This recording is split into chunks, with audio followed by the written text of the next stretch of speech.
Hello there, ladies and gentlemen, and welcome along to round 13 of the 2014 UltraNet Supercup season. We're here at the end of the European part of the season at the Autodromo di Monza, and, well, coming back from the summer break, we had an almighty rollercoaster ride in Belgium, starting with the unbelievable pole position from Douwe Tapper, resulting in a collision with fellow front row sitter Fran Lopez early in race 1. Alex Cooper coming through to win the first race in the career ladder since 2012 at Singapore for him, and Filip Puška coming back in race 2 to secure himself firmly back in the driver's title hunt. What will Monza bring us? We have no idea once again. We certainly hope it's as exciting. My name's James Kirk. I'm going to be taking you through all the action today alongside someone who has been joining me for the past couple of broadcasts and is nicely settling in himself. It's Sam Jones. And well, after the events of last week, Sam, I hope that you've got your stamina back up to full, because Monza is one of those circuits where we see plenty of people who are perhaps a bit further back in the field usually come forward due to the lack of corners here. And, well, you can never discount incidents from this track. Plenty of chicanes, plenty of hard braking zones. You're almost certain that something's going to happen whether there's rain or not. Yeah, good afternoon, Ames. Good afternoon to all of you at home. And, well, all the drivers put on such a great performance at Spa that I thought I had to come back again and see yet another fantastic race. And certainly Monza that we are at now is becoming quite a unique track these days. There's not too much around that just consists of chicanes followed by a long straight, followed by a chicane, followed by a long straight. It's fairly unique, and it really does promote a lot of overtaking, so I'm sure we're going to be in for a bounty of passing manoeuvres outside and inside today. 5.8 kilometres is the track, and absolutely dominated by straights, and we certainly saw a lot of overtaking in the Formula Challenge yesterday. We had a dry race 1 and then a very interesting race 2 where we had plenty of rain at the beginning of the race, but it quickly dried out, and very much the correct strategy, to be honest, it turned out, was dry tyres from the very beginning, making sure we had a good wet setup to counteract the issues that the wet track was giving you, and eventually coming through to say, well, look, I don't need to pit because I've got these tyres anyway. That said, though, low downforce is usually the way to go, and we're not expecting any rain today, unfortunately. It usually provides a great race, but we will see what can happen here. We certainly had a great race last year for the first part of the race between Giuseppe Ranieri and Oscar Hardwick. That was a wonderful battle for the lead. Now, currently, the question that we are looking at now is who will take pole position. It was a wonderful qualifying effort from Douwe Tapper last time out to be able to take that pole position, his first of the year and his first since his Formula Challenge days last year. Currently sitting on pole position right here, right now in Monza, though, is Kevin Sigge, who's taken one pole position this year already at his home track in Austria. Currently, well, I would say was leading by 0.3 of a second. He's just been deposed 0.07 of a second by Filip Puška, who himself will be looking for his third pole position of the year, his third since Bahrain, or his first since Bahrain, I should say. Definitely one of those people who you think might come on strong in the last 5 rounds here, though, Filip Puška. We know Sven de Vries is now moving up to Hawkeye Racing after this round at Monza, essentially giving up his championship hopes here in Supercup. To me, at least, it seems to be very much down to a straight-up battle between Jason Muscat and Filip Puška for the driver's title, and Filip Puška has always been that one who has been, he's had the edge in qualifying, and if he can get pole position here today, it's just going to make his job of gaining more points even easier. Yeah, just touching on Sven de Vries leaving as well, although that's a shame for him, because I think he's done an excellent job this season and he thoroughly would have deserved the title had he won it. But for us, it sets up for an absolutely fantastic fight for a title battle between Muscat and Puška. And certainly Puška's looked strong. He's bounced back in the second race at Spa, and I think he's going to be able to continue with that momentum and really carry on. Although Kevin Sigge is definitely challenging him here today, and he's looked very strong in all kinds of series that he's been racing in this year. He's definitely an improved driver from what I've seen. Yeah, he was struggling early part of the season.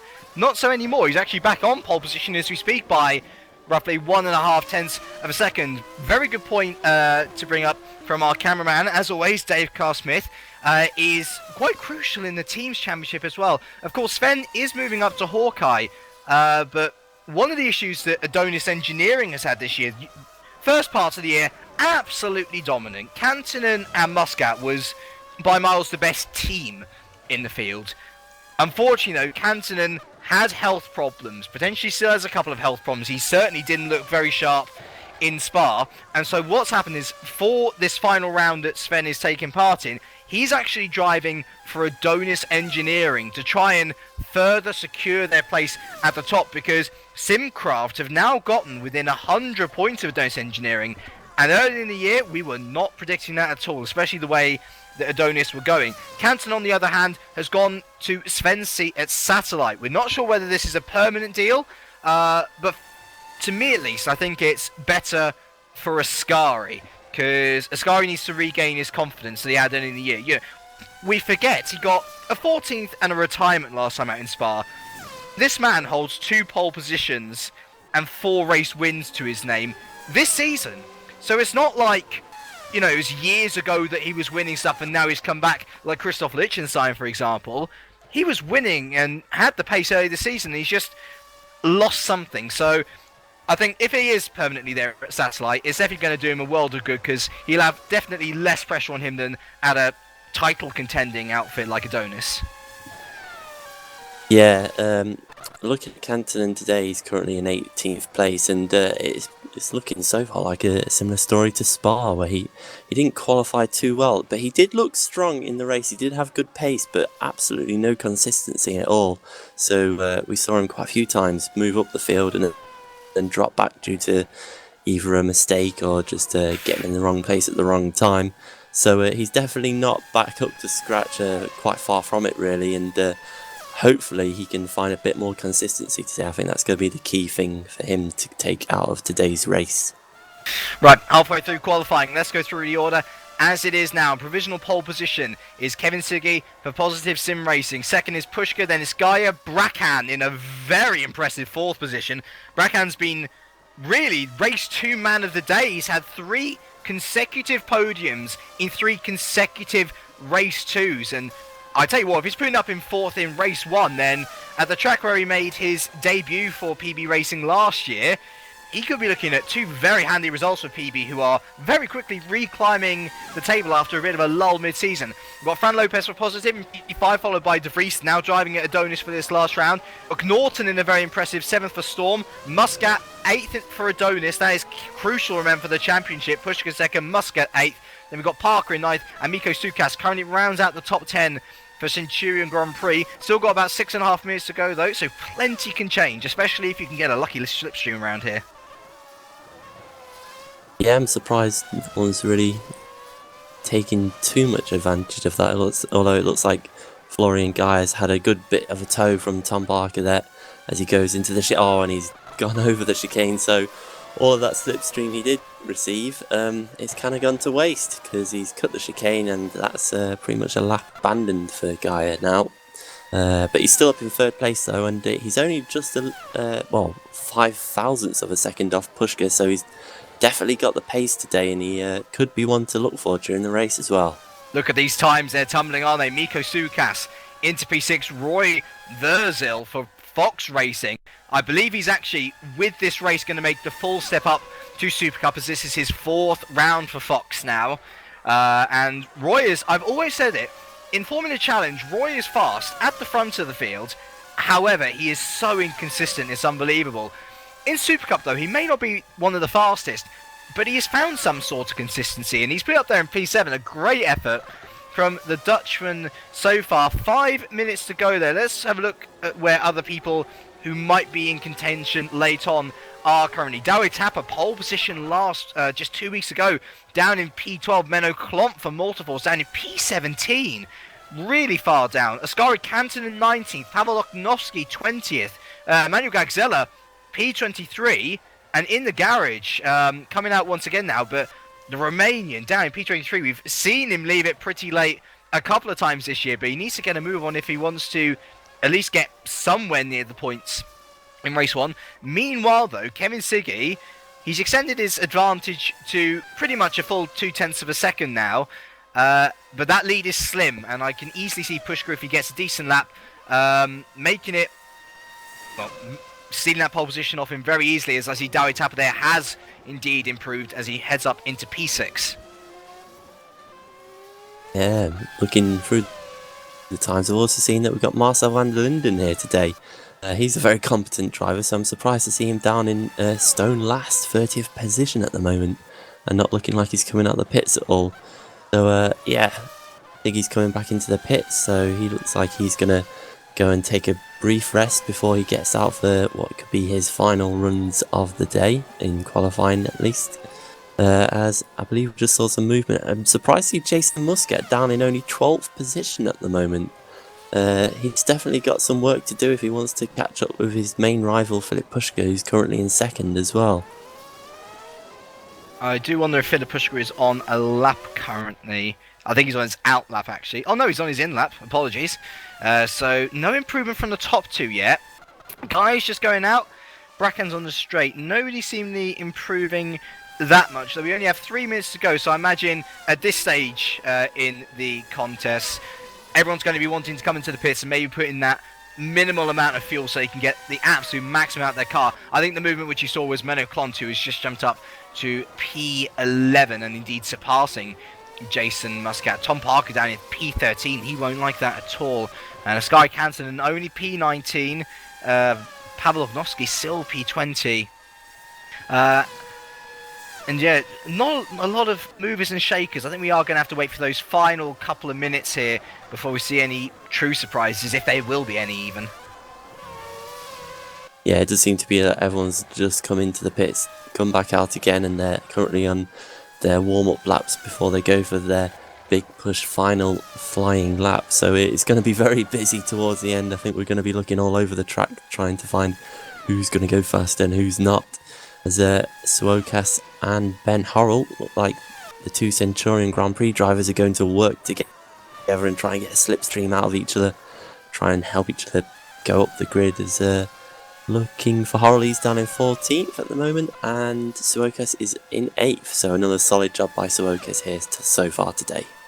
Talking to Suokas, he's just been jumped by Adonis Engineering's Sven de Vries, who's up into P7, though not near the front of the field as we were expecting. He's usually top 5 is de Vries, but a little bit off the pace here today.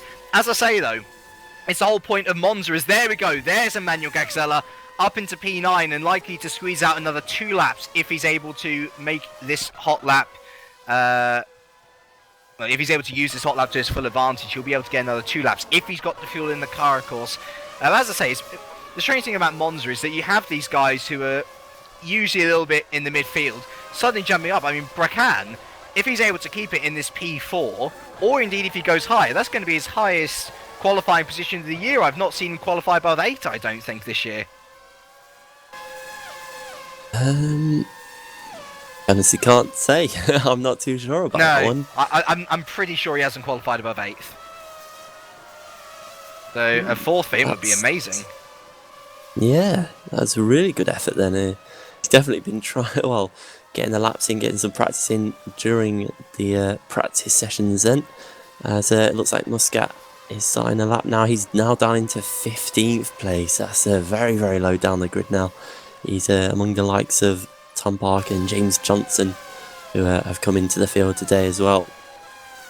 Maybe we should have a look at Muscat as he goes round on his hot lap, just see where he ends up at the end of this, into the Della Roger chicane. I always find the braking for this to be very deceptive, as that's someone in the wall, a Centurion. Is that Horrell? It is indeed Horrell, so he's out of qualifying for sure. He's not going to improve from P14. Muscat, though, taking the Degners. 2 very difficult corners, the first of which is a blind late apex, the second of which you really have to throw yourself into to be able to get a decent exit. Really don't like Sector 2 here. It's just a preference. I really do not like it. It's very tight, very technical. You've got to work your wheel or controller or keyboard, whatever your preference is, very well as we head into Ascari now, clipping the apex on entry and the apex on exit. Very nicely is the Maltese driver. Down in P16 is Muscat now, so he really, really needs to get a move on if he wants to improve. Just to give you an idea of how close the field is here today, Muscat is only 8/10 off of pole position. 8/10 is a lot, you might say, but 1/10 would see him qualify into the top 10. And, oh, well, I tell you what, he did gain that 10th, but only P12 for Jason Muscat. That is his qualifying done and dusted. Pushka is in the pits, by the way. And the next two to come through will be Gaia and Breckan, and Breckan's in the pits as well. So Florian Gaia, really, is the next man to cross the line to have any hope of stealing pole position away from Kevin Siggy. Here we go, the German makes sure to pull in close. And no improvement from Gaia. Let's have a look at Siggy. No improvement from Siggy either. Let's have a look. Fran Lopez coming up to the line. Can the other positive Simracing take it from his teammate? No, he can't. And I think we are done and dusted here. Yep. So there we go. Kevin Siggy takes his second pole position of the year. His first since Austria. Clearly delighted about that. And he will start on the front row alongside Philip Pushka, and then followed by Florian Gaia and Pushka's teammate Maurice Breckan with an all-time high qualifying of the year. That was a fantastic lap by Kevin there, and he's already celebrating. He hasn't even won the race yet. He's just celebrating his pole position. But yeah, absolutely incredible lap considering he was 1.5 tenths faster than everyone else in the field around a track like this where, let's face it, there's not that many corners. It's more straights than corners. You just have to do a few heavy braking zones into about 4 corners that have got heavy braking zones. So yeah, to be able to get that kind of advantage over anyone else is a really good effort by Kevin Siggy, and definitely an improved driver, and I hope he can keep it up during the race as well. Well, you look at Siggy in that first time where he got pole position, he went on to win race 1. He has actually 2 race wins this year, but his second race win was at Germany in race 2. So you can say from every race that Kevin Siggy has started pole position in Supercup, he has gone on to win the race. It may be a bit of a useless statistic since that's only happened once, but statistics don't lie, and it's certainly not far-fetched to say that he is in with a chance absolutely of winning this race. I know he's got strong competition from Pushka and Gaia, fellow race winners of course. But we'll see how the events pan out. We've got 31 laps in our feature race, with a pit stop guaranteed, and I'm pretty sure that the options are going to go a very long way here. So strategy could be key once again. Let's have a little look at other drivers who've come into the field for today. So Marcel van der Linden coming in at Scuderia Basilia, filling in for Mikko Jakinen. P13 on debut for the Scuderia Basilia team. That's pretty good, especially given that Basilia are only 3rd from bottom, only 5 points off the bottom. To be there in a points-paying position in qualifying is certainly going to do them a world of good. If he gets a good start, keeps it all clean, looking for points. Ben Horrell comes back into the field after his debut with TSA Racing. He has fully replaced Dan Rousseau at Centurion Grand Prix, so we'll be hoping that the Welshman can maybe get a couple more points for the outfit than Rousseau is getting. As you rightly say, James Johnson coming to the field once again. He was with Street Fighter back at Bahrain. He's now with Mazurek Racing, and I remember distinctly that he drove for Mazurek Racing in Formula Challenge last year as well at Indianapolis. I was helping with setup and everything, so Johnson coming in. Only P18 though for the Englishman, quite disappointing I'd imagine. Thomas Fadler's coming in for TSA, and so both TSA drivers absent today. Scott Beresford and Nico Schweitzer, who's not been around for a long time. And we also got Jarl Tyen coming back in for Waters. Bart DeVos is back in the Waters car as well. Matt Strand is in his team Satellite Racing, so a completely new lineup for Satellite. Christoph Lichtenstein is in P28 for Fox. And Lewis McGlade, good shout out to the previous commentator, your predecessor for this season, decided to do a bit of a field report today, and perhaps for the end of the season as well. He can't do commentating because he can't be too loud in his new home. He can do racing though, and we'll be certain to get a little field report from him on just how difficult it is to drive these cars. I know that he's got a little rule, which is in Formula Challenge, if he doesn't qualify above P15, then he breaks Parc Ferme and prefers to start from the back. I do wonder whether he's going to do it here in Supercup. And it'll be interesting to see the results as well, see whether a co-commentator can really make us, oh god, a bit of contact out the pit. That's a bit clumsy. But see how well the co-commentator can do when he's driving in the field that he analyses so much. Yeah, I was talking to him before the race, and I wouldn't say he was quite as happy as he usually is in Formula Challenge. He's definitely finding the Supercup cars a bit of a challenge. There is a really quite a big step up really between the two. You've got much more power, and it's not as easy to control these cars. They are a bit of a beast compared to the Formula Challenge cars, so it's going to be a bit of a learning curve for Lewis McGlade today. But if he enjoys it, you never know. We might see him in a Supercup car a bit more often. Plenty of interesting track. Get your words right, James. Plenty of interesting tracks to try as well. Of course, he'll be, as far as I'm aware, he'll be trying the Circuit of the Americas. He might actually be coming back to commentary on that one, because I know that you're not available for that one. But brand new track to try the Supercup car at. Brand new track for everyone to try the car at. Should be an interesting result. And then, of course, we've got the final 3 rounds of the season: Abu Dhabi, Japan, and Brazil. All 4 of those races form the flyaway part of the season, and do watch out on the GPVWC homepage, because I will be writing up a report as we head into those 4 races. But 4 very unique and distinct tracks. Austin reminds me an awful lot of Silverstone, just with a couple more straights thrown in there, a lot more overtaking through slipstreaming. Then, of course, you've got Abu Dhabi, really dominated by straights. Reminds me of a bit more of a technical version of Monza. Of course, you've got Japan, very, very tight course, lots of corners, both high speed and low speed. And then, of course, Brazil, the classic finisher, big straights, big corners. All 4 very different challenges, and certainly going to weave out the men from the boys here in this field as we end up deciding who becomes drivers and teams champions. Yeah, we've still got quite a few rounds left to go then, really, haven't we, in this season? Great for us. We've got a lot more action to see, and a lot more action coming up in the race, which is going to be starting very soon as well. So, I'm just looking forward to this so much after what we had at Spa. I think, although we haven't had the topsy-turvy qualifying that we did have in Spa, we're still going to be in for a very exciting race, as we've got a lot of drivers with a good deal of pace. I did see it was about 2 seconds covering the entire field. That's all 30 drivers.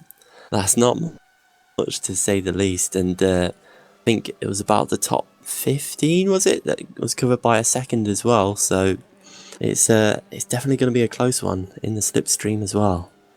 Bit bonkers, isn't it? I'm going to ask you, do you have a favourite for a winner of this race, or are you going to place your bets over a couple of drivers?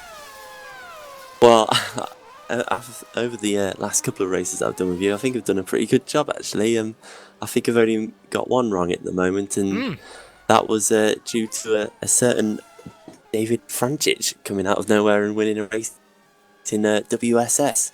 So, looking at the drivers today, you'd have to say that Kevin Siggy has been very strong, and he has won before from pole position, but I'm tempted to go once again with Filip Puška. I think he's a man on a mission at the moment, and he's got a lot of momentum behind him. And I could certainly see him doing something in the start of this race. You know, I'm going to put my my money firmly on Siggy. The stats don't lie, even if they may be meaningless.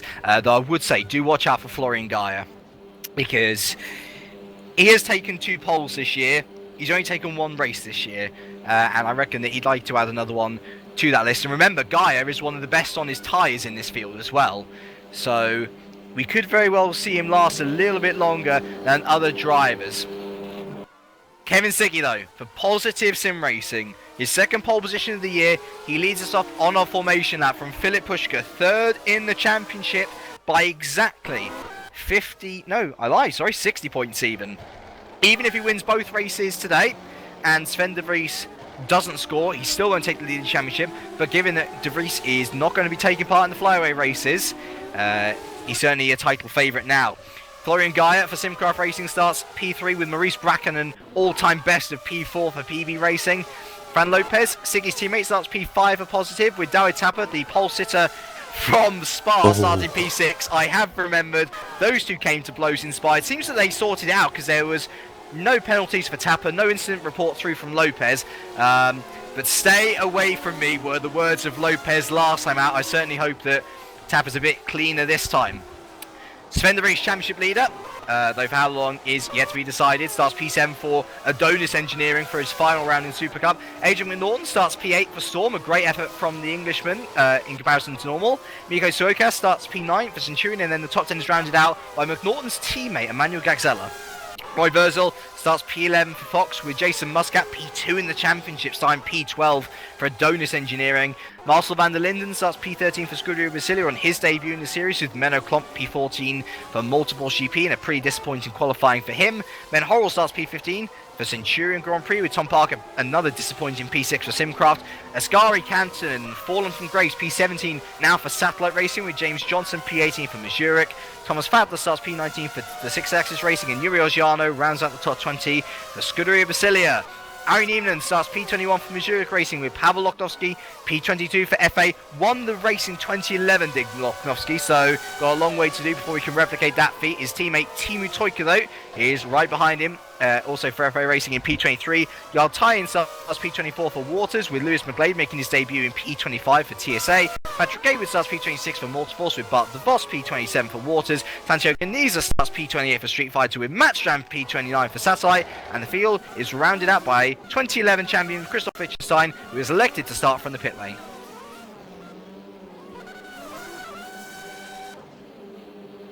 So the drivers line up now on the grid. Looks like nobody in particular is jumping out to try and gain an advantage. But here we go now. The lights come on. We've got 1, 2, 3, 4, 5 lights in here at the ring of speed. We're racing. And it's a good start from Siggy. Great start. Pushka really bogs down. And his teammate, Maurice Bracken, has had a blinder of a start. Up into P2 is the German, ahead of his compatriot, hurtling down to turn 1. Siggy is completely unopposed. Sven de Vries from P7, almost up into P3, but Florian Gaia shuts him out on exit. I'm just having a look. Oh, contact at the back there. Lots of people in grief. And I tell you what, from Fran Lopez in P6 down, a massive gap has developed. I think there was just a load of clumping about, and it meant that, let's have a look at the gap back from Fran Lopez. My words, about 3 seconds. Back to Miko Suwakas in 7th, Jason Muscat in 8th, Menno Klont in 9th, and Emmanuel Gagzella P10, but battling all about with Roy Virzel heading into the deck. There's goodness me, it's all over the place. Di Tapper, I think, was the one in grief. He had an awful start. Down to P13 is the Dutchman. Adrian McNaughton down to P16. Awful starts from all these drivers. Thankfully, no one is out straight away. But back up at the front, Siggy, what a wonderful start from the Austrian. Completely clear of the field. Reese Bracken, P2, perhaps providing a bit of a bottle cork effect now. But for how long is the question? Onto the back straight we go, and Gaia and De Vries both look to have had excellent exits from Ascari. We'll be heading down to Parabolica. No tarmac here. It's all gravel in sim racing as Gaia dives through on Bracken to retake P2. De Vries does not get the move done as well, though. Pushka there in P5, Fran Lopez there in P6. But as we cross the line to finish lap 1 is Siggy from Gaia, Bracken, De Vries, Lopez, and then a long way back. It's Sukas, Muscat, Klont, and Gagzella rounding out the top 10, but just about. As heading down into turn 1. Oh, Bracken's gone wide, and oh, Fran Lopez has completely missed the chicane. So Bracken back through on Gaia, but De Vries is up into P2, and all of this is just helping Siggy. Gaia, though, massively under pressure from turn 1. He's got Pushka all over his rear wing, and he may look into the De La Rogier chicane. Heading into, there we go now. Can Pushka try around the outside on his compatriot? No, he can't. He falls in behind. It's a German 3, 4, and 5. But this battle certainly isn't over yet. And Pushka going to have a look through and take the ones. Oh, massive crash in the back there. Roy Virzel absolutely mounted the De La Rogier chicane. I would have a look back there, but the battling at the front here is still really close. Gaia just about holding on from Pushka, but managed up in his opening few laps, and is up to De Vries now to try and catch down the rampant Siggy. I have no idea what Roy Virgil was doing there. He was on the inside going into that chicane and then got on the grass just for no reason at all. He was all by himself, got on the grass, spun around and collected a couple of cars with him as well, as Bracken now is having to defend once again from Gaia and his teammate Pushka now. Gaia's going to look to the inside and into the final corner. Can he make the move stick? Yes, he can at the moment. Bracken is going to hold his own round the outside. He just slots in behind Gaia now, so he's going to get the slipstream this time around. Pushka's going to be right behind him as well. As already Gaia's going to defend, and look at that, Bracken's gone right past already, and here comes Pushka now on the inside. They're going to go free wide into the first turn. Don't make contact if you have made contact. Bracken forced to stop the chicane, and that was a shame. Bracken was just completely caught on the outside there, unable to turn in at all. Pushka benefits from that though the most. He's up into P3. Gaia once again really caught out. There was a bit of contact there actually between Gaia and Lopez there around the Curva Grande. Gaia able to defend from Lopez into the De La Rozier chicane just about. Lopez though, look at that, right on the rear wing of Gaia. And can he get him around the first of the Degners? No, he can't. Bracken back there in P6, but Miko Zukas still not really able to catch him down. Muscat 8th, Gagzella 9th, and Ben Horrell, no, not Ben Horrell, sorry, Menno Clont in 10th. But Guy has been able to hold off the advantage of Lopez for now. And well, lucky boy is the German, as indeed his compatriot Maurice Bracken. By the way, the lead at the front, because we haven't had a proper look at it, is 1.8 seconds between Siggy and De Vries. We'll see how that pans out across the next few laps. Philip Pushka then P3 with Guy at 4th, Lopez 5th, Bracken 6th, Sokas 7th, Muscat 8th, and Gagzella 9th. But Gagzella looks to be lining up a move now on the inside of Parabolica, the Romanian. Oh, he's trying to dive through, but Muscat holding on for dear life. Romanian just about gets it though. However, Jason Muscat will clearly have the slipstream, and we know the Zonai all through the season now generally go with the lower downforce setup. And well, I was expecting him to breeze past Muscat, but seems not to be the case. Gagzella holding his own really nicely. Into turn 1 we go, and yep, he defends it well enough. Yeah, Guy did some good defending as well. He had Lopez coming around the outside of him going into turn 1, but just ran a bit deep into the corner and pushed Lopez out fairly and squarely and held on to 4th position at the moment. But Lopez still looking very feisty here today as well. We've had one retirement so far this race, unfortunately. Yuri Ogiano out with an accident, it says. You can only imagine what that would entail. But I tell you what, looking up at the lead gap, it's actually extended over the course of this lap to 2 seconds. So if we were expecting Sven de Vries to be catching down Kevin Siggy, doesn't look like it's actually going to be the case. The gap further extends through sector 2. So perhaps Kevin Siggy can hold his own this race. We'll have to wait and see. Pushka now well clear in P3. Fran Lopez, who's actually gone past Florian Gaia. We missed that, didn't we? So Fran Lopez ahead of Gaia, but Gaia straight on the inside of the young Spaniard once again. We'll have a look at whether he can pull off his favourite move through Parabolica already. And yeah, dive through relatively easily. But remember, Fran Lopez will have the slipstream on the straight. And watch out for Maurice Bracken there. In fact, look at that. Lopez already back on the inside of Gaia. And I tell you what, the main beneficiary out of this will be Bracken, because Lopez and Gaia, they don't have slipstreams. Bracken does though. And look at him here, the German absolutely cruising up to the back of these two cars. Can he attempt an overtake? No, he can't. He breaks a little early, and Lopez trying to defend into turn 1, and does an awful job of it, doesn't he? Gaia cuts the chicane, and well, he got a worse exit there. He's going to be under pressure again from Fran Lopez. But I tell you what, I would like to be Maurice Bracken in this situation. These two seem to be making mistakes as they try to overtake each other, and the German here can perhaps make the best out of a good meal here. Yeah, guys, back up the inside. Oh, but he's run a bit wide, and now Lopez is going to have a look into the first of the Lesmos. But Guy holds the inside line. Lopez is going to get a better run. There's not really kind of overtaking opportunity around the second part of the Lesmo, so Lopez just have to slot in, sit behind Gaia, who is looking very, very good at the moment in terms of his defending capabilities.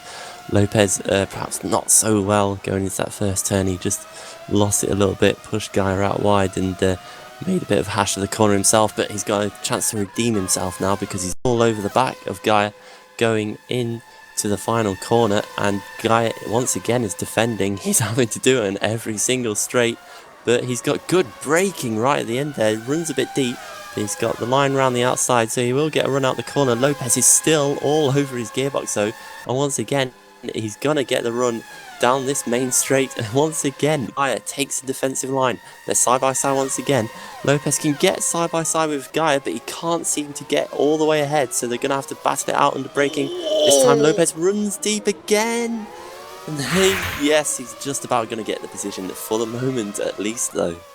risky move, but I tell you what, this is really bunched up now the 4 in contention for P4 here. Lopez leads this train of Gaia, Brakan and Miko Sokas through all the battling, has been able to catch up to these 3 Gagler geese. So look at Gaia here, trying every which way to get a little nose in on the inside of Lopez. Can't do anything though. Through the first end that we go. Maurice Brakan was looking to try and attack. He's got to really keep his eyes on his mirrors though, because Sokas, very good overtaker himself, looking for a good result here today to try and improve Centurion's score, take them off the bottom of the leaderboard as it is in the Teams Championship. Though, to be fair, it looks like he's actually hanging it back, perhaps seeing whether any trouble unfolds ahead of him as we head through Ascari. Once again, looks to me like Lopez got a really good exit out of there. Going ultra defensive already, goodness me. And Gaia got a bit of a hash on his exit, but once again able to really gather it all up through the slipstream of Lopez into Parabolica we go.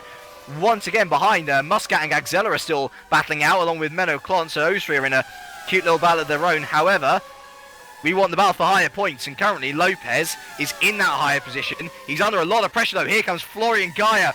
Once again, he's forced out to the outside by the young Spaniard, and into turn 1 we go. Gaia tries to break late around the outside, but he misses the corner once again, and he's surely going to lose the position to Lopez, and perhaps as well Maurice Brakan. Here comes his compatriot round the Curva Grande once again. Brakan, he's trying to get into the slipstream. I think he's going to have to pull a late move. He's got to be brave though, otherwise Florian Guy is just going to think, oh well, I can cut the corner anytime here, you know, if he's not going to make a move. And indeed, he's able to defend nice enough from Brakan, who doesn't put up much of a challenge. Yeah, that was good battling there, and behind them it was good battling as well. Gagzella ran a bit deep into the first corner, and the 2 guys, Muscat and Clont, just stacked up behind him. There was a bit of contact, but nothing malicious, and no damage surely for any of the drivers. Just light tap. So they continue in a trio as well, and it really is the case that if you can break the flow, then you've got a chance of getting away from the guy behind you. But oh my god, Muscat's just gone into the back of Gagzella, going into Xcari. He spun off and lost his front nose as well. This is awful for Muscat now. He's dropping through the field. He's gonna have to pit. This is surely a disaster for Muscat here. That was really poor from Muscat, actually. Really poor. And I'll tell you what, Gagzella, who's that in the gravel? I have no idea, but I tell you what, Gagzella was lucky to not get any rear wing damage on that car. Really lucky. So the Romanian up into 8th. And where on earth does Jason Muscat end up? He's P17 with suspension damage as well, absolutely. It was Adrian McNaughton in the gravel, by the way, so he's out. We've had a string of retirements recently. Bart de Vos out, Timu Toika out, and Christoph Lichtenstein out as well. So they're dropping like flies around this Monza circuit. But that is absolutely crucial for the championship, as you say. Philip Pushka in P3, currently scoring 16 points. At this rate, he's going to overtake Jason Muscat in P2 in the championship with ease. Yeah, that's absolute disaster for Muscat. He was battling away, and I just don't know. He just seemed to miss his breaking point or something, and absolutely lost it there. So he's going to struggle to come back from this now. He's got a chance, but you know, it's not looking too great for him. I'm surprised at the amount of attrition that we've had so far in this race. After the Formula Challenge yesterday, where we hardly had any drivers going out at all, it wasn't the cleanest of races, but it was certainly one that you could finish. So today has been a bit of an eye-opener, as Lopez and Gaia are going into Parabolica side by side once again. Gaia's got the outside line at the moment. They're still going to be side by side as they come out. Can Lopez... Oh, he's just squeezing Gaia on the outside there. They're still side by side. No one's really got a top straight line speed advantage over the other. These two are equally matched cars, and that's what's making for such great racing. They're going to go into the first corner. Lopez brakes a bit later. He holds onto the position for now. Gaia's going to have to slot in behind, as Brakan and Swokas are also fighting. And we've just had to switch position for second. Pushka's got past Sven de Vries, so he's caught him up and overtaken him out of nowhere, really. We completely missed that, didn't we? I wonder whether Sven made a mistake, because he was well clear of the German. Nevertheless, Pushka gaining even more points, as if the day couldn't get bad enough for Jason Muscat. Philip Pushka now into P2. Look at the gap to Siggy, though. 3.6 seconds. He has really opened up that gap as the Austrian.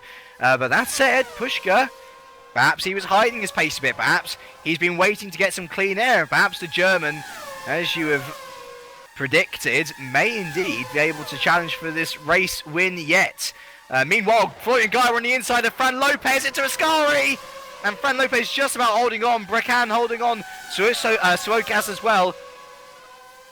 Really, really close up. And actually, we're just hearing that it was Lopez, passing Gaia on the outside. So these two have been switching positions left, right, and centre. Gaia once again having a look on the inside. A Parabolica once again breaking really late, really riding the nose of Lopez. I think he's on the inside of the exit. Parabolica madness from these two drivers. What an excellent battle and display of skill these two are putting on for us today. Gaia in the slipstream. He pulls out once again to the outside of Fran Lopez heading into turn one. Once again, Fran Lopez tries to squeeze Gaia out to the outside. He breaks late and defends nicely into turn one. It bunches up once again. And Gaia's got to be wary because Brecan, he's there, isn't he? As is Suokas. And they're looking to score some points as I see Ben Horrell in the top 10 for Centurion. This would be excellent if both of their drives can score a double top 10 finish. He's got Jarl Tyen over the back of him though, and Tom Parker there recovering P12. Pavel Loknoski recovering in P13. Matt Strand for Satellite Racing, his own outfit in P15. He's battling along with Marcel van der Linden for the final point there with Scuderia Vasilia. So still lots of excellent battling throughout the field here from every single driver. Really awesome stuff as Kevin Siggy laps the Street Fighter Santiago Niza, who's had an awful round so far, as has James Johnson, who's also been lapped. Philip Pushka has not really lost fender race actually, still holding on within a couple of tenths of a second, but looking back once again to the battle for P4 and 5 here. Florian Guile right in the slipstream of Lopez. He pulls out to the outside, and will he try around the outside of Parabolic? It'll be a brave move if he can do this. He's going to try. But Lopez is able to get the better acceleration, and Guy will have to try and switch on the inside now, as he does. On the inside we go, and who's got a better straight line speed? I think Lopez does marginally, and Guy has to pull into the slipstream once again. Fran Lopez takes his defensive line. Guy only gets a little bit of slipstream heading into turn one once again. Oh, Guy tries to break late, and look at Bracan there, having a look on the inside, a bit of a cheeky move, and he's through! Bracan's actually through on exit, and here goes Miko Sukas as well, so Bracan from absolutely nowhere takes advantage of Gaia's wrongdoing, as has happened to Gaia so many times this race already, and heading into the De La Roger chicane. Can Gaia retake it? No, he can't. So Maurice Bracan, great move up into P5, and Gaia must be a frustrated driver now, surely. Yeah, one guy who's not going to be frustrated though is going to be Fran Lopez. This is the best thing that could ever happen to him. He's now got the perfect opportunity to try and break the toe between him and the following trio away for a slightly easier fourth place. I'm sure he'd want than having to continually battle, as it must be absolutely exhausting defending. As Guy's gone up the inside of Bracken into Ascari, made the move stick up the inside. So Guy's great on the brakes. He just seems to struggle. Well, you can't really say it's not a lack of straight line speed, because there's so much slipstream, and as Bracken's already looking to come back going into Parabolica, he's a bit too far away, because he's again right there with them both. So Gaia has got to try and now get his head down and try and catch up with Lopez, because there is a bit of a gap there, and Suokas is looking the more likely to make a move going into turn one. He's now lining up Bracken. They're all going defensive. Bracken switches to the outside, so Suokas goes to the inside, and Bracken's actually nearly got around Gaia. Such is the difference in their straight line speed. So Bracken's got a good final gear, it looks like, and he's able to make some use out of it down the long straights. All of this, of course, helping Fran Lopez, who's been able to lose the toe beers. Oh, who on earth was that going down the order? Thomas Fadler, I think it was. Yeah, absolutely falling down the order. He was in battle with Jarl Tyen, and oh yeah, just completely locked up under braking. Through chicane he goes. Oh, that was a bit of a weird. He just completely missed the sausage curve, which is a bit strange. Down to 14th goes to German anyway. Meanwhile, let's have a look back to this battle for 5, 6, and 7 now. Miko Suokas, I mean, looking at him, and he's had ample opportunity to get in the slipstream of Bracan. It just looks to me like he doesn't have the low enough downforce, because he can't seem to make any impression into Bracan whatsoever. As old Jason Muscat's off there to the side, I see. And is the Maltese driver going to retire, I wonder, because he is dead last out of the current runners. Here I think he is. He's just stopped over by the side. So Jason Muscat well and truly out of this race, unfortunately. Yeah, that's a real shame for him and a real shame for the championship as well, because at the moment it looks like Pushka's really going to be able to take advantage from this. He's still having to defend from Sven de Vries, but I'm sure he's quite aware of Muscat's situation by now, because he would have seen him probably on the ticker and going past him on the track as well. So he just needs to keep his cool and keep it on the black stuff and make sure he gets to the end of this race without any incidents, because these points are going to be really, really valuable for him, and it could be a key moment in the championship that we're seeing right here. Absolutely. Talking of key moments, Sven de Vries is potentially keeping the race win hopes alive for Kevin Siggy here, because Filip Puška has closed to within 2.7 seconds of Siggy. However, that said, because Sven de Vries is in such close proximity and because he's making moves on Puška still, the gap hasn't really come down as much as perhaps it could have. Puška mounting the curb on the entrance to Ascari, actually. And Jason Muscat still on the edge there. I don't know why he doesn't just pull out if he's going to retire. But Kevin Siggy's lead, not as solid as one might think. And I reckon if Puška is able to lose Sven de Vries at some point during this race, then the gap will very quickly come down, unless his prime tyre pace is much worse than his option tyre pace. I'm just looking at Kevin Siggy's times at the moment. He's doing too bad. He's doing 28.6s quite consistently. He did have one poor lap on lap 10 where he did 29.4. That's the only time in this race on a non-start lap that he's dropped into the 29. So that's incredible consistency by Siggy. But Puška is now really starting to push. He's into the 28.4s, so he's lapping about 0.2 of a second per lap quicker than Siggy at the moment.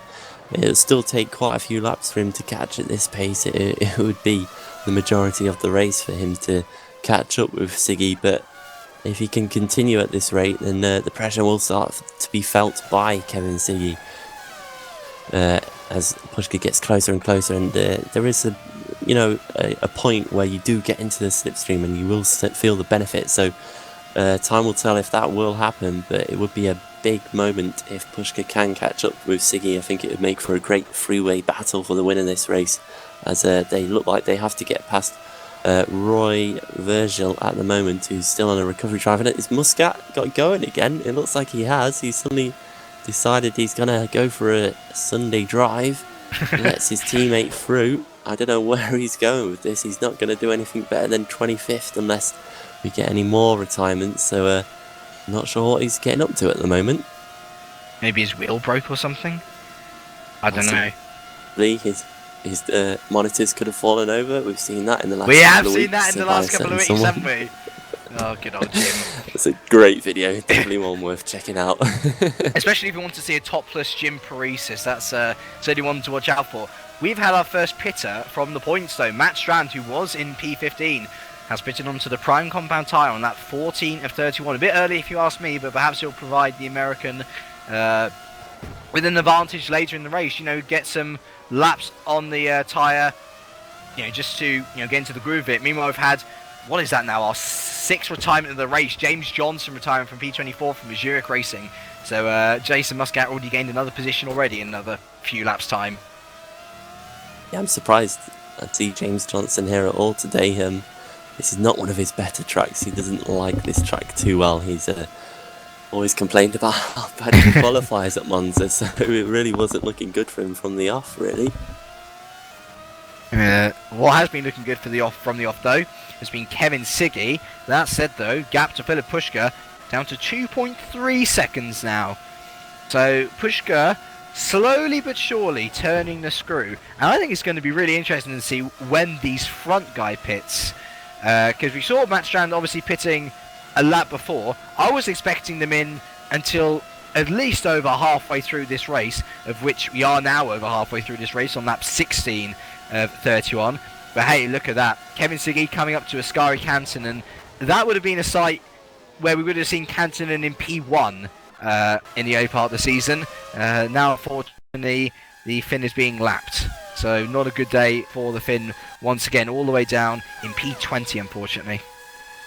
Yeah, it certainly looked like he had some damage or lost a wing or something at the start of the race, because he had a very, very long second lap, which can only mean one thing, and that can mean that he had to pit at the end of 2.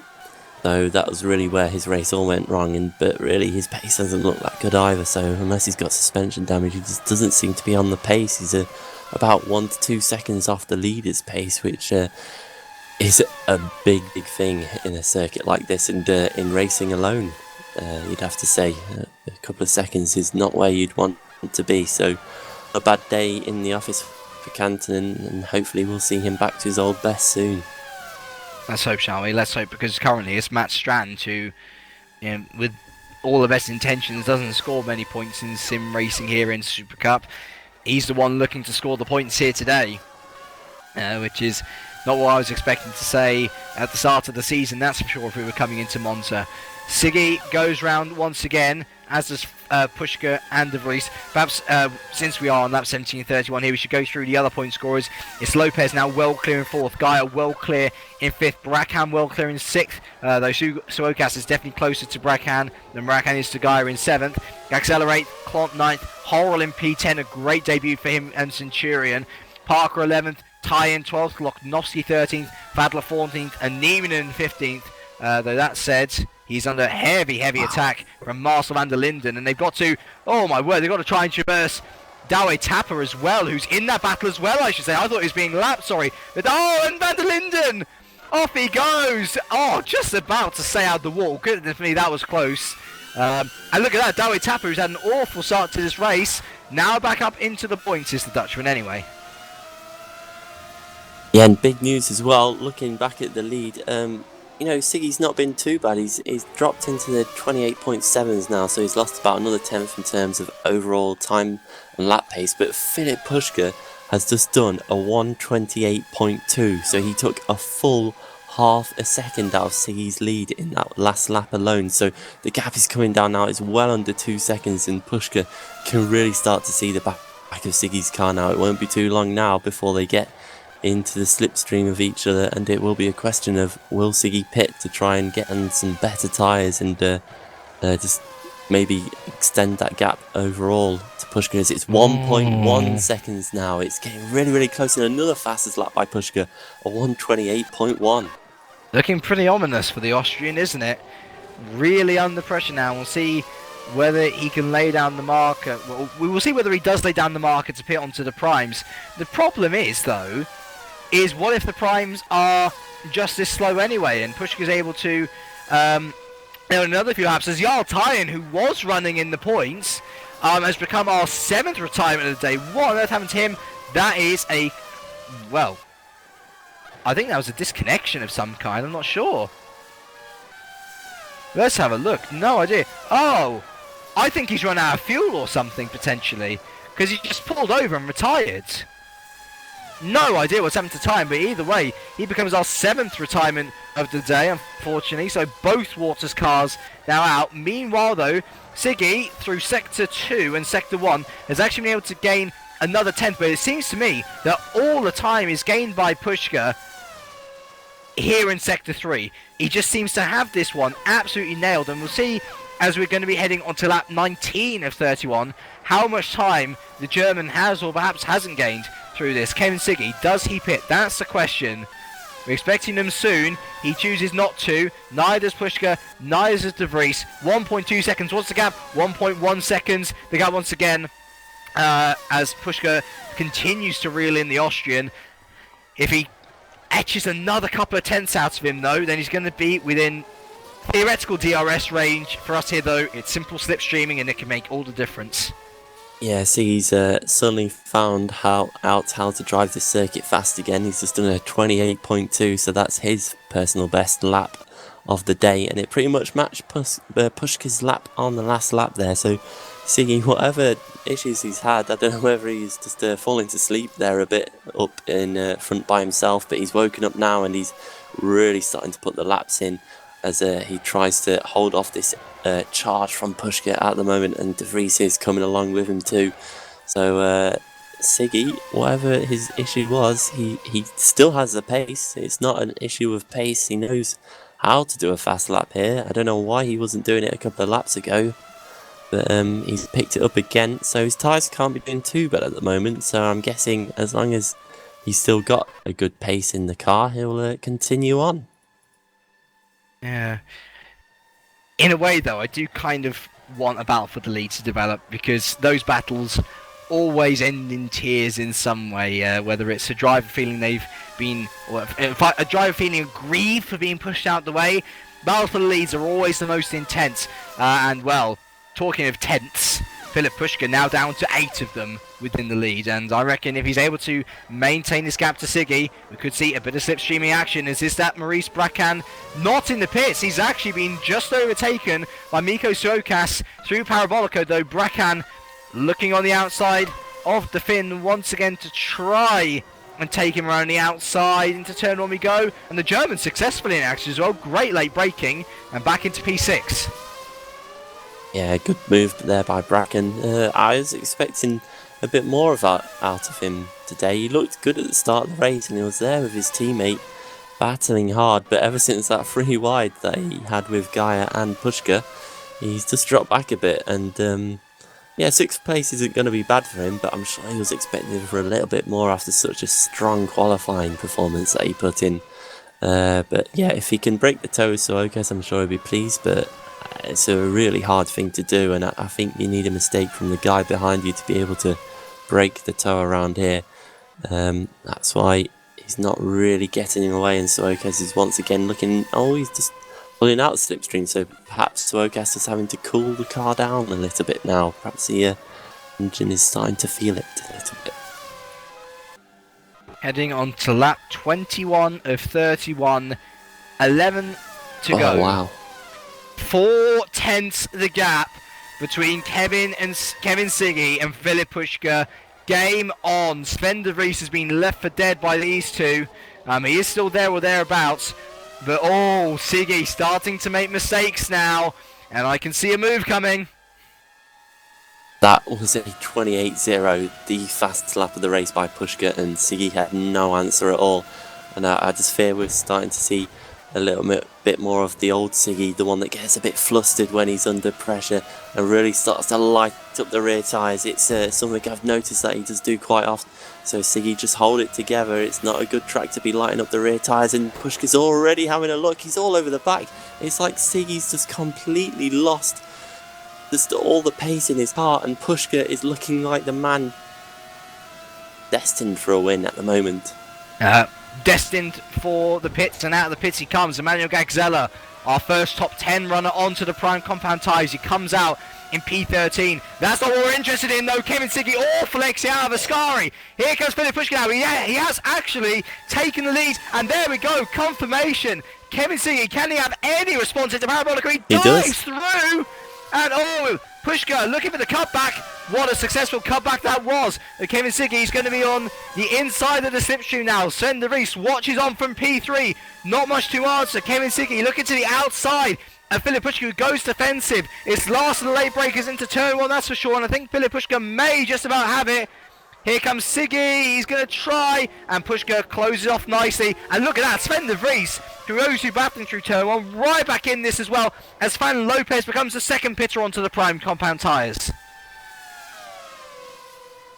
Yeah, that was good move by Puška, but Siggy's not finished yet. He's going to the outside again. He's going to have another look. He's very good on the brakes, and he's holding his own, but he's going to go across the chicane. He's going to hold on to his position.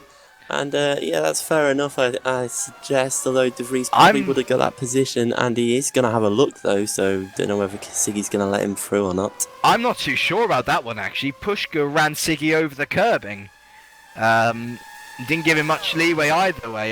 You could say he's taking the racing line though, of course, but it seemed to me like Puška was taking a very lenient line into there. And oh my word, Siggy's completely missed his braking zone, goes across the gravel. And that is Sven de Vries up into P2 and Siggy's lead lead challenge over for the moment. But I tell you what, look at this. Sven de Vries, all of a sudden, come out of nowhere. He's stepped on the gas, hasn't he? And suddenly he's just challenging for the lead. And well, What a lovely way to round off his Super Cup challenge for this year would be as he dives into the pits. I thought he was going to challenge for the lead. Kevin Siggy also pulls in, so Philip Pushka goes down for another lap. De Vries and Siggy in. Lopez, by the way, comes out in P10 right in amidst this battle between Fadler, Parker and Loknovsky as well. So an awful place for the Spaniard to come in as, oh my word! On the prime tyres, I don't blame him for going wide, to be honest. And there goes Loknovsky through as well. Gagzella just behind in P12. Gaia goes through again. Bracan goes through again. All these on the options. Sven de Vries comes out in P4 on the prime compound tyre. There's Siggy as well, of course, on the prime compound tyre. But look at... Oh, I was going to say look at Jason Muscat. He's miles behind, isn't he? Many, many laps behind. As Parker comes into the pits as well. Sukas into the pits. Seems like this is the prime tyre or prime option to come out. And actually, mind you, Lopez been held up so much there. The Miko Sukas visibly closer. Yeah, he really is. He's definitely got to the back of Lopez. Now, Lopez has not got the look here to make the move around Loknovsky. And I just wonder whether that's because the prime tyres aren't that good compared to the options. He's going to have a look again going into the second chicane, but he's just not quite close enough. He just doesn't seem to have the ability to get on the power early enough. Now he might look into the first of the Lesmos. I think he's getting a bit desperate. Oh, there is contact. Loknovsky really closed the door there. Lopez had to get onto the curbing on the inside, which is not what you want to do around that corner, and holds on to the position at the moment. So Lopez has lost an absolute ton of time. It's about 4 seconds that I think he's lost due to this battle alone. So a disaster for Lopez as he looks now to the inside on Ascari once again. Not much room on the inside, having to clamber all over the curbs, and he nearly loses it through the second part, taking way too much curb there. He didn't need to take that much. And Swokas is going to have a run, is he? No, because Lopez has got a run himself as they go single file into the final corner. Right, I've been calling them the Degners all race. They're the Lesmos. My apologies. Gaia into the pits before, wow, look at Fadler and Loknovsky. Loknovsky overtakes Fadler before they get into the pit lane. Excellent stuff from the Estonian, really astute, really taking advantage of the situation. But Gaia pitting early, and I'll tell you what as well, he's miles ahead of Lopez, isn't he? So Gaia does come out behind what would be perceived as the leaders into P5. Pushka and Bracan going around again though, so the two PBs obviously thinking the option tyre long into the race is the way to go. Bracan going very wide though. Pushka 17.9 seconds ahead, and even if Pushka was to pit now, he would still come out ahead of Sven de Vries. In fact, perhaps about 3 seconds ahead. So gaining more and more time is Philip Pushka as he comes around the Parabolica. Let's see whether the German I should say, comes to pit in this lap. Yes, he does. So Philip Pushka pits for PB Racing. And we'll see whether his teammate Bracan does the same as well. Bracan looking to come out solidly in P5, I'd imagine, looking at how much time Lopez has lost. So round Parabolica, Bracan comes. Let's have a look here. No, so Bracan comes out once again, and I wonder if this is a clever ploy, because actually no, Bracan's miles ahead, isn't he? So Bracan takes the lead to this race. I'm pretty sure he'll pit next lap, but there's De Vries, there's Pushka out of the pits, and that is definite time gain for the German. Yeah, although he's going to be on the colder tyres now, so De Vries has got a chance if he can really get the power down out of this chicane and get on with it, but no, there's quite a gap between the two. So, back to P6 and 7. Miko Suokas looking on the inside of Fran Lopez. This has been coming, and surprisingly, it's not in traffic. Into turn 1 we go. Oh, ever so close. Fran Lopez really squeezing Suokas onto the curb. Me and you know what that's like, don't we? And it can have absolutely catastrophic consequences, as I found out to my dismay. But thankfully, both of those going through there pretty nice, well, just about nicely. And it's strange. I said earlier in the broadcast that Suokas was one of my word, as Fran Lopez gets the end of the De La Roche chicane horribly wrong. Yeah, I was saying Suokas, adamant overtaker. However, I've seen nothing to really back that up in this race. He's been very, very safe as the Finn. And I wonder whether he's just trying to stay in those potential reverse grid pole positions slots and not worry too much about retiring. As he's going to have a look on the inside of Ascari, is he? No, he pulls in once again. I just don't think he's got the right straight line speed.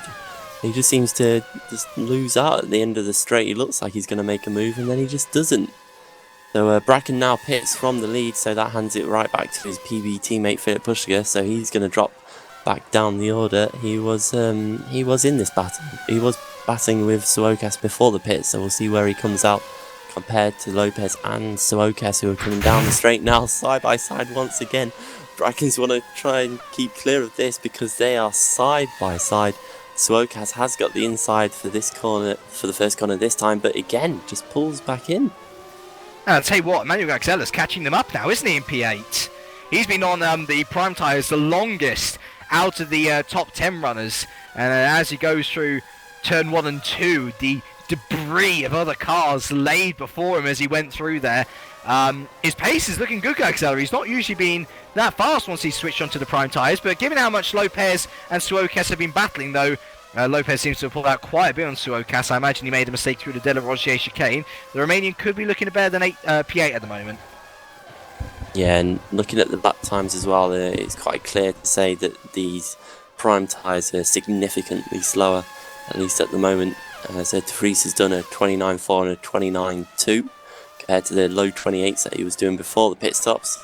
So it was the right strategy to stay out for as long as possible on these on the option tyres behind. Pushka's going to the pits. Pushka's pitted.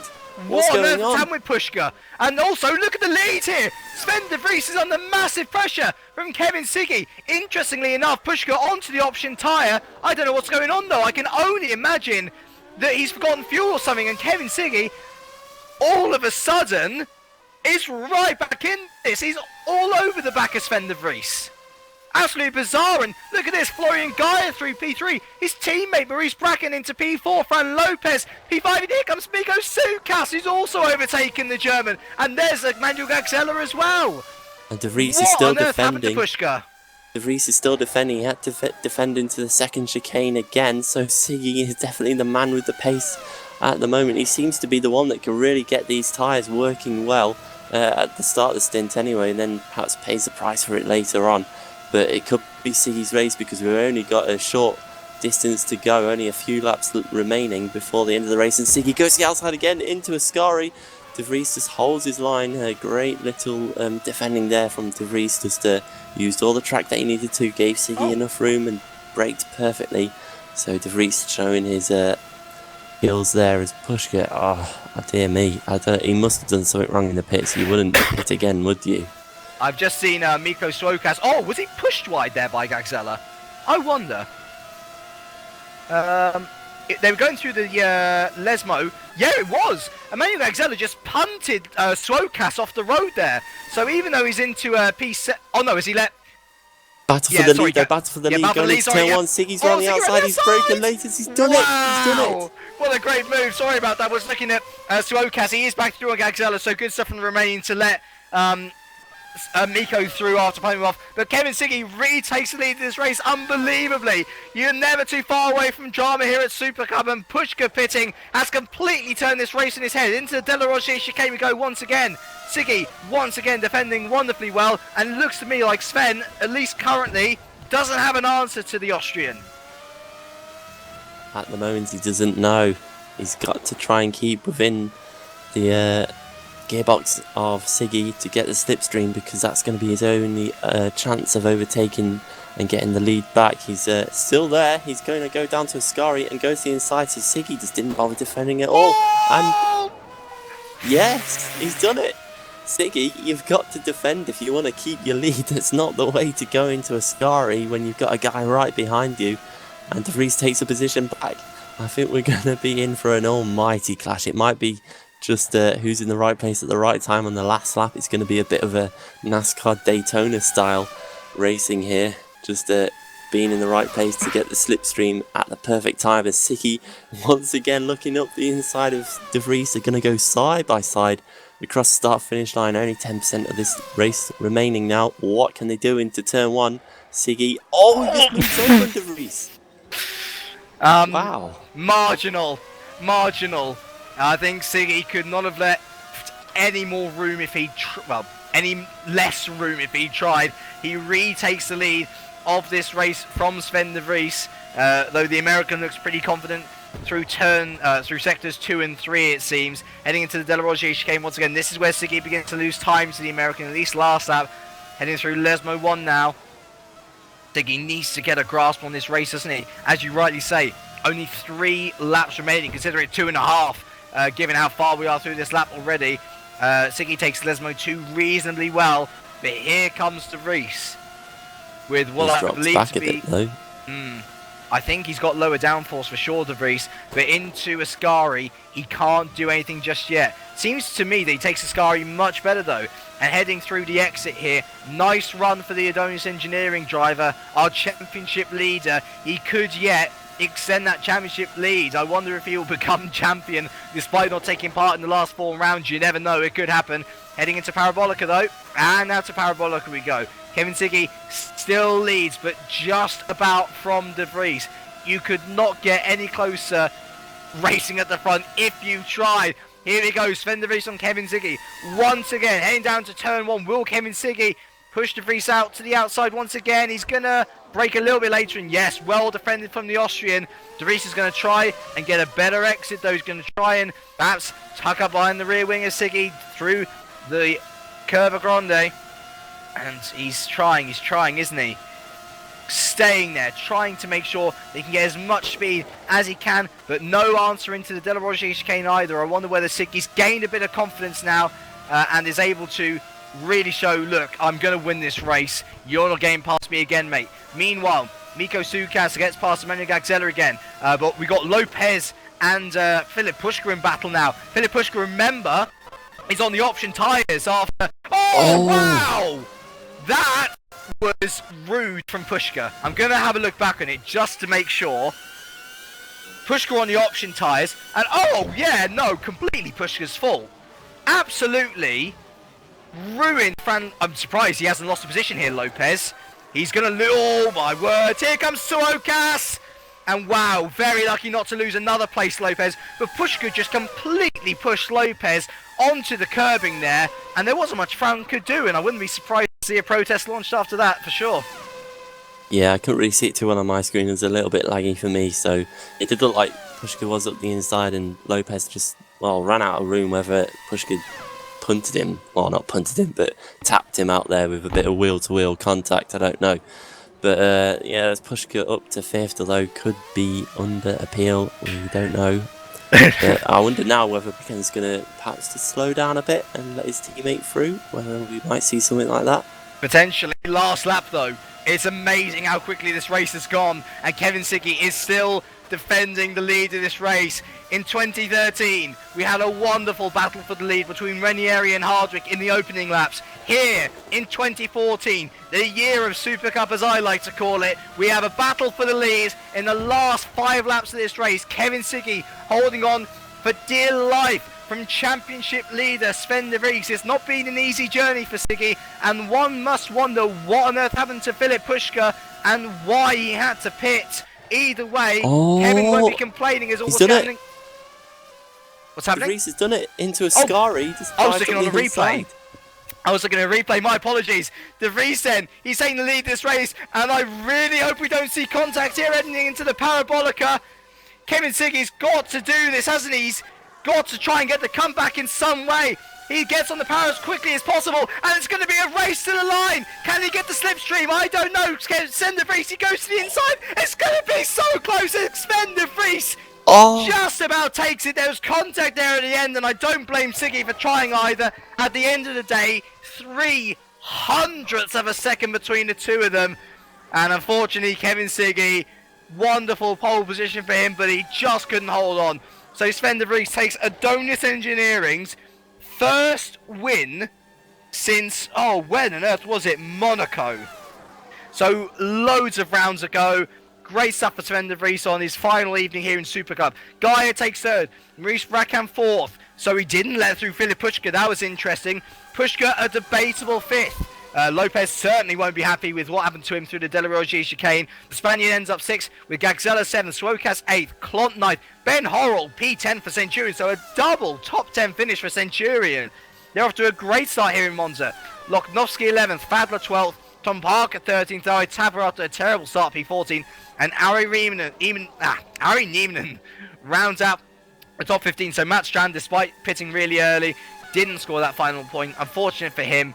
Your retirements were Roy Versel, Jarl Tyen, James Johnson, Adrian McNaughton, Bart DeVos, Timu Toyka, Christoph Lichtenstein, and Yuri Ogiano.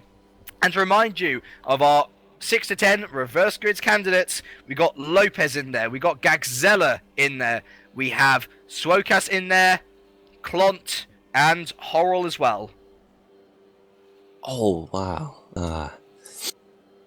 Seen something on the chat that I don't like to see. That's not very good to see at all. But yeah, a great fight anyway for the win of the race, and a fantastic job there by Sven de Vries, once again showing that he really is championship material had he been able to stay within this series for a little bit longer. And yeah, really good job by Sven. But for Siggy, he's done a great job as well. He did fantastic in qualifying, easily the star man in qualifying, in an impeccable lap pulled out by Siggy there. And yeah, he just held his own during the race, started to fall off in the midsection, but came back strong at the end.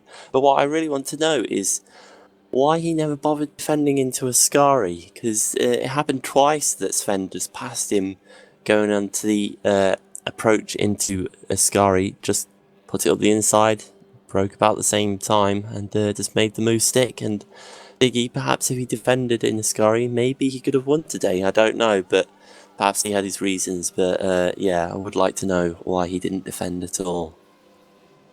It's well, it's interesting, isn't it? One can only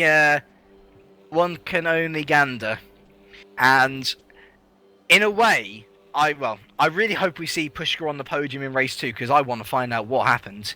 Because the only reason I can think he would want to pit onto the options once again is if he misfueled it.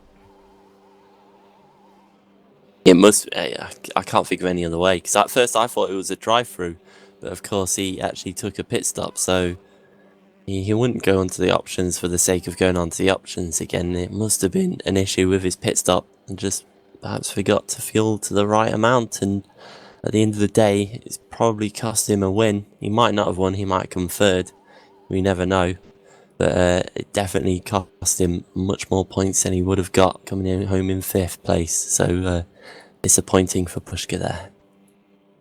I'm interested. Jason Muscat didn't retire from this race in the end. He was 3 laps back, so he's within the 75% finish thingy. But I think if he had retired, that would have been his first retirement of the season. Yeah, so there was certainly a reason why he didn't want to retire, because that would have been. But hey, how about this? This is Jason Muscat's first ever non-score this season, and it couldn't have come at a worse time, really.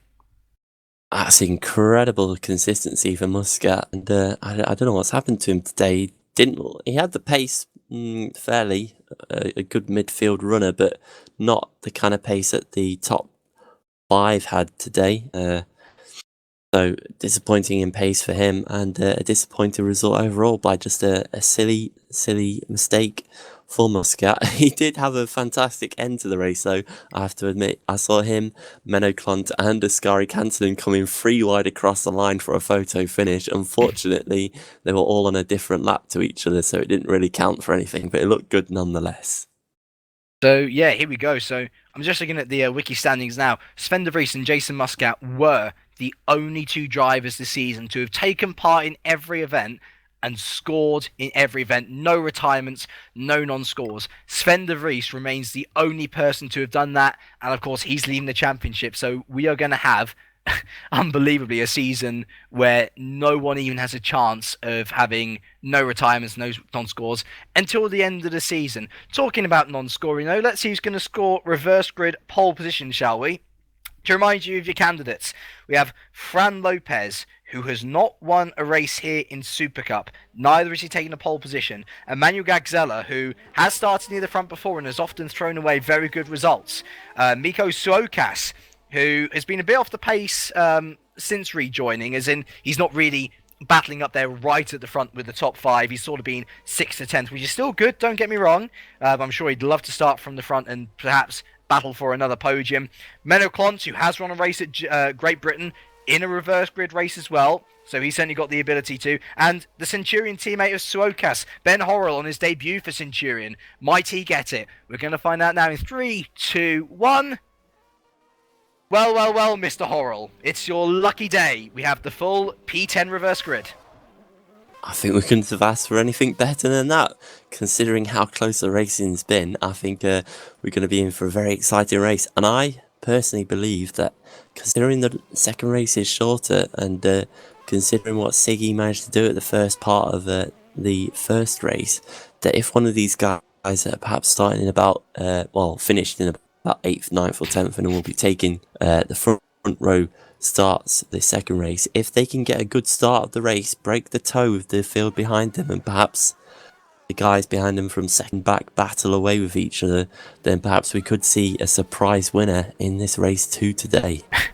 Dave exclaiming utter disbelief at Horrell taking pole. If you want me to take a picture of random.org for you, Dave, I can do that. No? Oh, right, I see. I think we'll keep that under wraps, shall we? Yeah. I love our secret chats with Dave Carsmith. No one knows what's going on unless I actually translate for him, but yes, we're going to leave Even that. I don't know what's going on. No, you're left out of these conversations. It's like a little voice in my head. A little quiet voice, so... One thing I will say about Ben Horrell, though, sorry, just a point about Ben Horrell. He's a very lucky boy in that first, because I think at the time that Thomas Fadler had a bit of a spin, it looked like into turn one, there was quite a few cars going all over the place, and Horrell took to the first chicane, went across the first chicane, picked up a stop and go penalty. Fortunately for him, it was removed because, I guess he was avoiding, I'm not 100% sure, but I guess he was avoiding something that was out of his hands, and he just picked it up because there was nothing he could do about it. So he didn't have to serve it, and he came home in 10th place as a result of that, and he's given himself pole position. Are you a mind reader, Sam? Is that by any... It is the challenge. That was exactly what we were talking about. Wow. I thought it might have been, so I thought I'd make... Yeah. Well, lucky boy is Horrell, and by the sounds of it, he had a bit of a confrontation with Parker as well. So, well... Oh, Parker was also the guy that caused that massive split in the start of the first race, because he was the one that went around on the very first lap coming out of the chicane. He was sideways, and luckily he didn't pick up too much damage from it, and it stacked the whole field up then and really split up the field. Oh, it's madness. Absolute madness. This is Sparta. How Italian of us. Anyway, so we got Horrell on pole. Nevertheless, Menoclomp P2, Miko Suokas P3, Gaxella P4, followed by Lopez and Pushka. What do you make of those front three rows?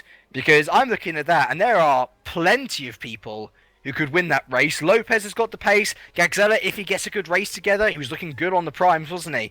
Suokas, can he recapture his previous form? Klont has won a race this season. In fact, he's the only person out of those front three rows, apart from Filip Pushka, who has won a race. So could he potentially challenge as well? He didn't look too strong to me. He didn't do too bad of a race in the first race, because he did start, I think, a little bit further down the grid, and he definitely made a few positions up, and he looked strong after he came out the pits. I did notice that he was higher up than I expected him to be, at least, so he did a decent job. But you'd have to think that Pushka, being the highest guy up of the strongest three, because really Siggy, Pushka and De Vries were the guys with the pace in that first race, getting into the 128s and the low 128s to just point out as well. So I don't know, perhaps Pushka, if he could get a good start, come through, but we've seen the kind of carnage that can happen into the first chicane. I wouldn't be surprised if someone who's got the pace isn't going to quite have the race that they wanted to have, because it's a bit of a survival tactics going into that first chicane. You just got to try and keep out of everyone's way and hope that you don't lose a front wing with some clumsy moves, as drivers often go 2 and 3 wide into such a tight part of the track. And the track isn't flat around there at all. You've got sausage curbs and sleeping policemen just waiting to trip up any driver that gets a bit too aggressive going over them and perhaps putting the throttle down at the wrong time. So hopefully they'll all get through, but I can't guarantee it, and I won't be surprised if they don't. Just before I have a sip of my fizzy strawberry water, I'm going to leave you with a fun fact to mull over. Ben de Vries, in winning race 1, has become the first American winner in Super Cup at Monza since Bernard Bosch in 2005. Wow, that's 9 years ago. 9 years ago. There was a 4-year gap between 2006 and 2010, but we'll glaze that one over. 9 years since the last American winner at GPVWC at Monza in Super Cup. So, fun fact, everyone. I always try to bring them out. Anyway, fun fact for you is that Ben Horrell, the Welshman, is on pole position for Centurion. A real great round for them so far. I wonder if they can capitalise on the reverse grid here. Menoclon is P2 for Multiforce. He's won a race before this year at Britain. Can he replicate that feat here at Monza? And look at that, Centurion 1-3, Miko Sukas, who was threatening to win a race last year, was threatening to win a race at the beginning of this year. Can he threaten to win a race here at Monza himself? Starting in P3, ahead of the Romanian, Emmanuel Gagzella for Storm Racing. Fran Lopez P5 for Positive. Can he spring a surprise? And where one Positive fell, can he rise to the challenge and take a win himself? Filip Pushka, who was in contact with Lopez late in the day in race 1, starts P6 for PB, with Maurice Bracken, his teammate behind him, P7 acting as rear gunner. Florian Gaia starts P8 for Simcraft, with Kevin Siggy starting from the pit lane. Oh, Kevin! Well, there we go. Kevin's on from pit lane. He was too late to the grid. So Sven de Vries will start P9 for Adonis, and Pavel Loknovsky gets an instant increase into P10 for FA. Thomas Fadler starts P11 for TSA, with Tom Parker behind P12 for Simcraft. David Tapper starts P13 for Street Fighter, with Ari Neiman P14 for Mazurek. Matt Strand starts P15 for Satellite, with Patrick Gatewood P16 for Multiforce. P17 is Marcel van der Linden for Scuderia Basilia, with Ascari Cantonen P18 for Satellite. Santiago Niza starts P19 for Street Fighter, with Lewis McGlade rounding out the top 20 for TSA. Jason Muscat, what on earth can he do from P21 for Adonis Engineering? We're about to find out, with Roy Virgil behind him. In P22 for Fox, Yaltayan starts P23 for Waters, with James Johnson P24 for Mazurek. P25 is Adrian McNaughton for Storm, with Bart DeVos P26 for Waters. Timu Troika starts P27 for FA, with Christoph Lichtenstein P28 for Fox. Yuri Giano starts P29 for Scuderia Basilia, and that means we have lost someone along the way. On my lifetime, and I've got Giano in 30th. So where there's... Yeah, but Siggy. So Siggy start P30, won't he? Because he's back at the grid. So there we go. Yeah. That's where the confusion lies. So the drivers getting into position now. The open grid slot of Kevin Siggy there will be paying wonders for Pavel Loknovsky, who is directly behind him. Let's see though what Menno can do. Let's see what Ben can do from pole. We have 2, 3, 4, and 5 lights, and here at Monza once again. We're racing, and it is a great start from Menocon, straight into the lead already. Ben Horrell, though, oh wow, he's coming back actually in the second phase of the start, and he's just about holding on to the lead. A lot of moves and shakers, massive crash in the back there, including a Fox. I see Menocon dives through on the lead, and Menocon tries to dive through on Miko Sukas, and I think he just about gets it, but Ben Horrell does hold on. Got awful start, down to 8. So Ben Horrell leads with Klon second, and there's Sukas. He's actually been able to hold on to third. Bagagzella and Bracan are right behind him as we head into the Delaroche chicane. Remember, Bracan has had 3 consecutive race 2 podiums in 3 rounds. So certainly the right man to bet on if you're looking at another podium for him. Fran Lopez right behind in 6th. Sven de Vries 7th. Philip Bushka 8th. Gaia 9th. And Thomas Fadler up into P10. Jason Muscat from P21 on the grid is up into P13 already. What a wonderful start from the Maltese driver, but Ben Horrell leads us from Menocon to head into Ascari. 1/10 the gap between the 2 drivers, and Ben Horrell's just going to try and hold on as Lopez. What's happened to him? He's dived through on Maurice Bracan there. So a good move from Lopez. He's going to cross the chicane and... Oh, so yeah, there we go. He's let Bracan back past. yeah, Menno Klont doesn't have any answers to Horrell down the straight. To end the race on the inside is Fran Lopez. That was a bold move. To end the race, who's just gone past Philip Pushka. Looking on the inside of Lopez now as we cross the line for lap 1 of 18. It's Horrell from Klont, Sukas, Gagzella, Bracan, Lopez, DeVries, Pushka, Gaia and Fadler rounding out the top 10, but just about from Loknowski and Parker there as well, as they're almost going 3 wide into turn 1 up at the front once again. Gagzella almost getting it horribly wrong. Sukas pulling away, Gagzella in 4th, Bracan in 5th as Loknowski's jumped the chicane. Well, I tell you what, Ben Horrell doing a wonderful job so far, as is Menno Klont starting to build a bit of a gap on Sukas.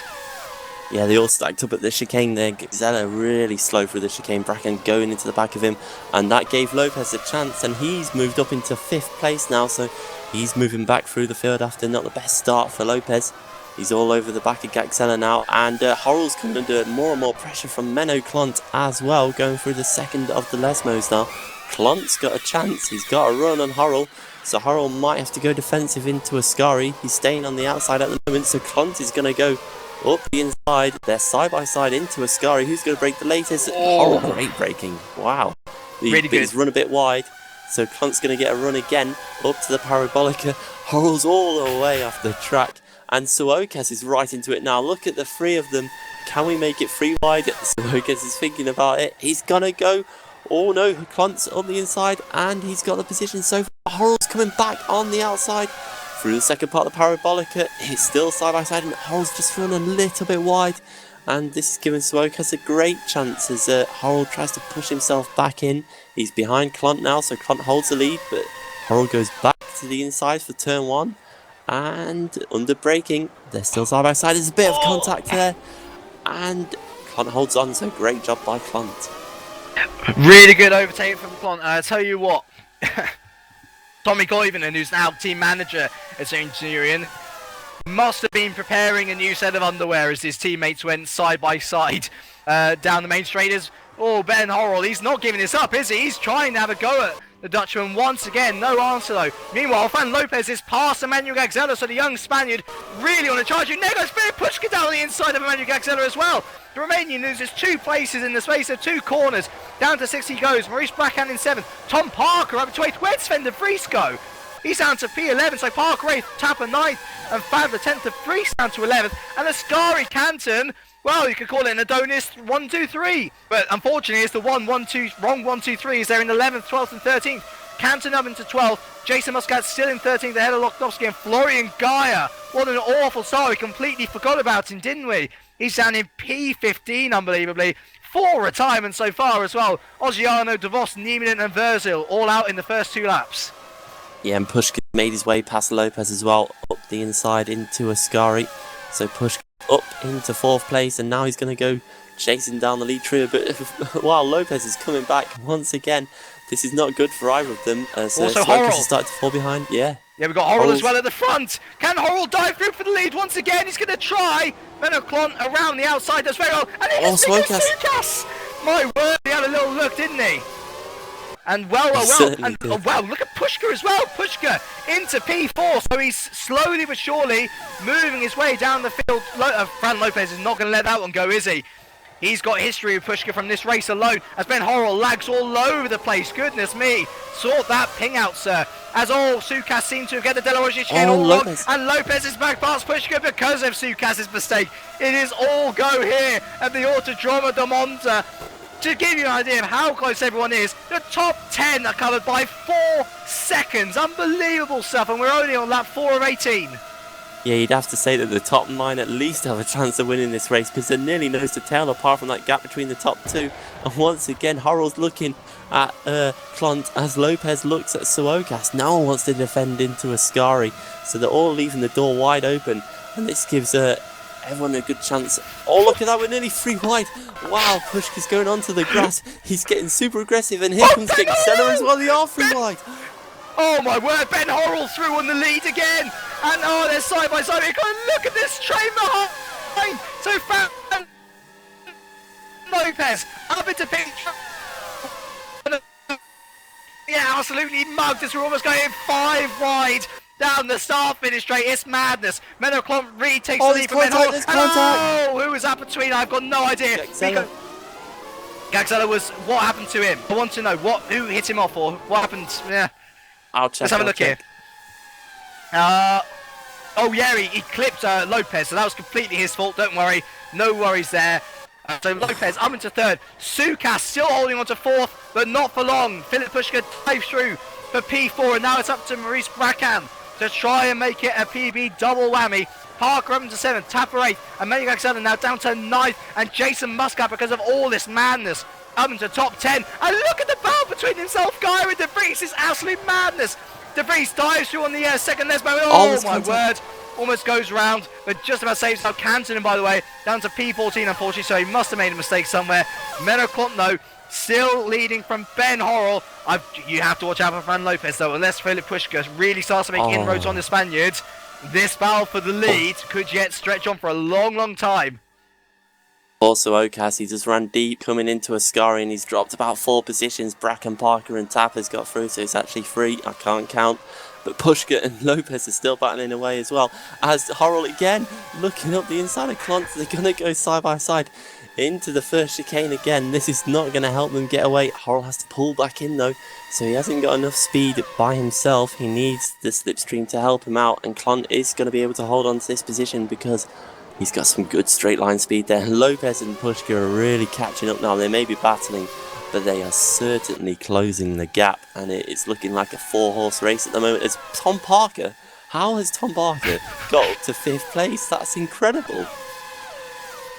This is madness. This is Parker, and he defends from Brackham really nicely into the De La Rogier chicane. So yeah, great job from the Englishman, making the most of a bad situation. He's up into P5, really good job from the Englishman. Brackham 6th, Tapper 7th, Suokas 8th, Gagzella 9th, and De Vries now leads his teammate for today's, Jason Muscat, P10 and P11 as they go through Lesmo 2. Meanwhile, 3 and 4, Fran Lopez and Philip Pushka almost going side by side into Ascari. Can Philip Pushka lay break? No, he can't. Lopez defends off nicely, but I think this is going to be the big factor. I think that Fran Lopez, oh my word, as they almost have contact on the exit of Ascari. Fran Lopez really tarred the exit, and Philip Pushka is past. I wonder if this is the moment where Philip Pushka starts to make an impact as Ben Horrell tries to dive through on the lead. Menoclont holds on around the outside nicely. Fran Lopez, amazingly, despite that exit, hold on.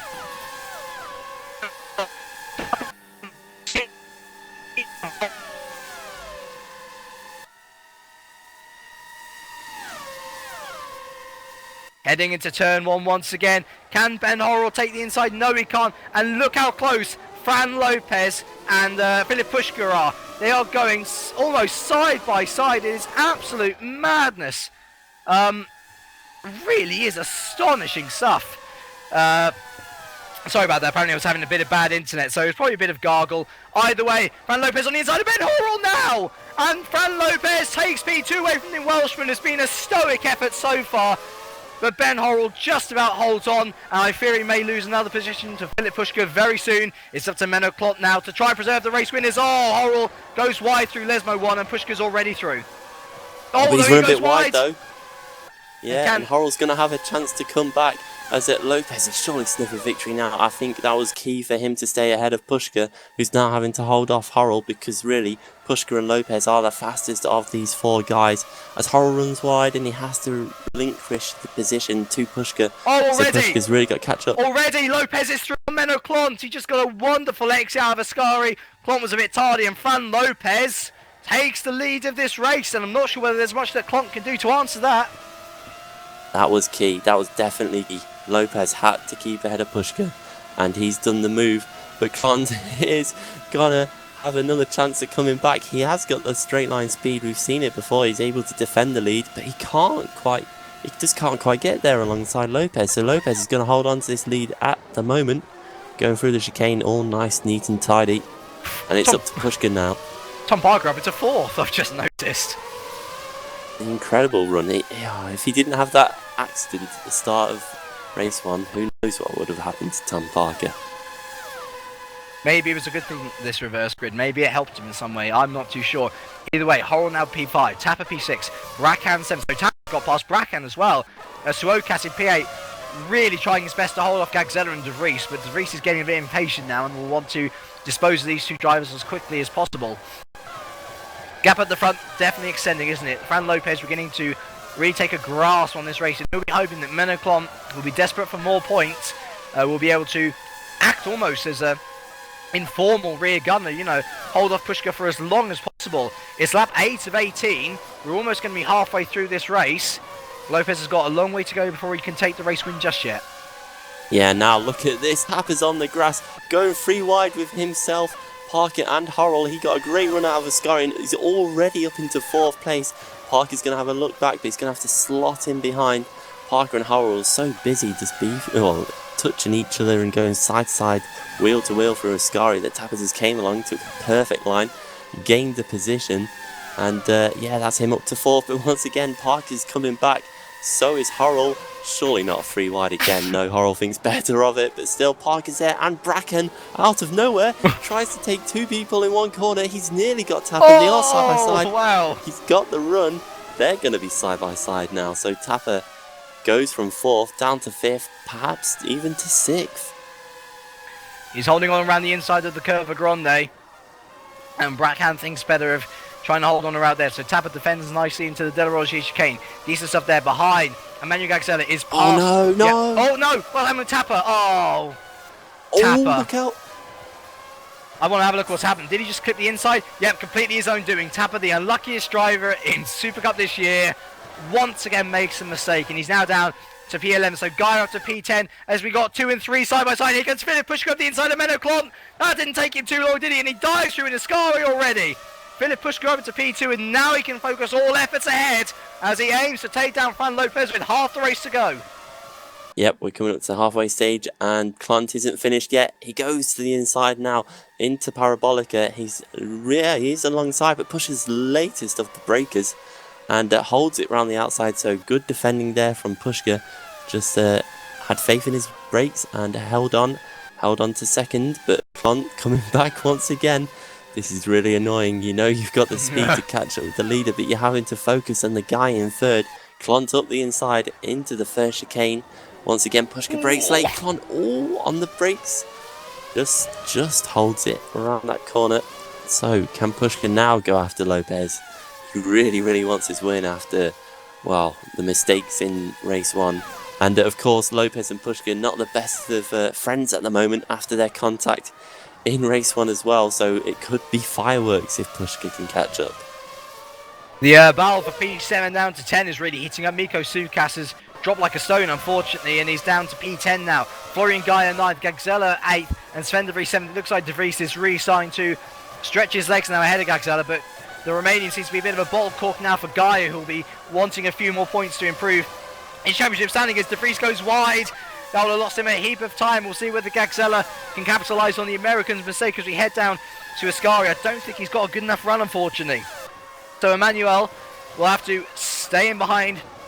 Once again, he's probably got nightmares going into his corner. Oh! De Vries holds him up, and there goes Gaia. My word, that was brave. And here comes Sukas. He's going to benefit from both of them going wide. He's trying his best, but once again, the high wings damaging the fins so much. What a catastrophic mistake on the setup. Gaia dives through on Gagzella, and Suokas has got no answer whatsoever.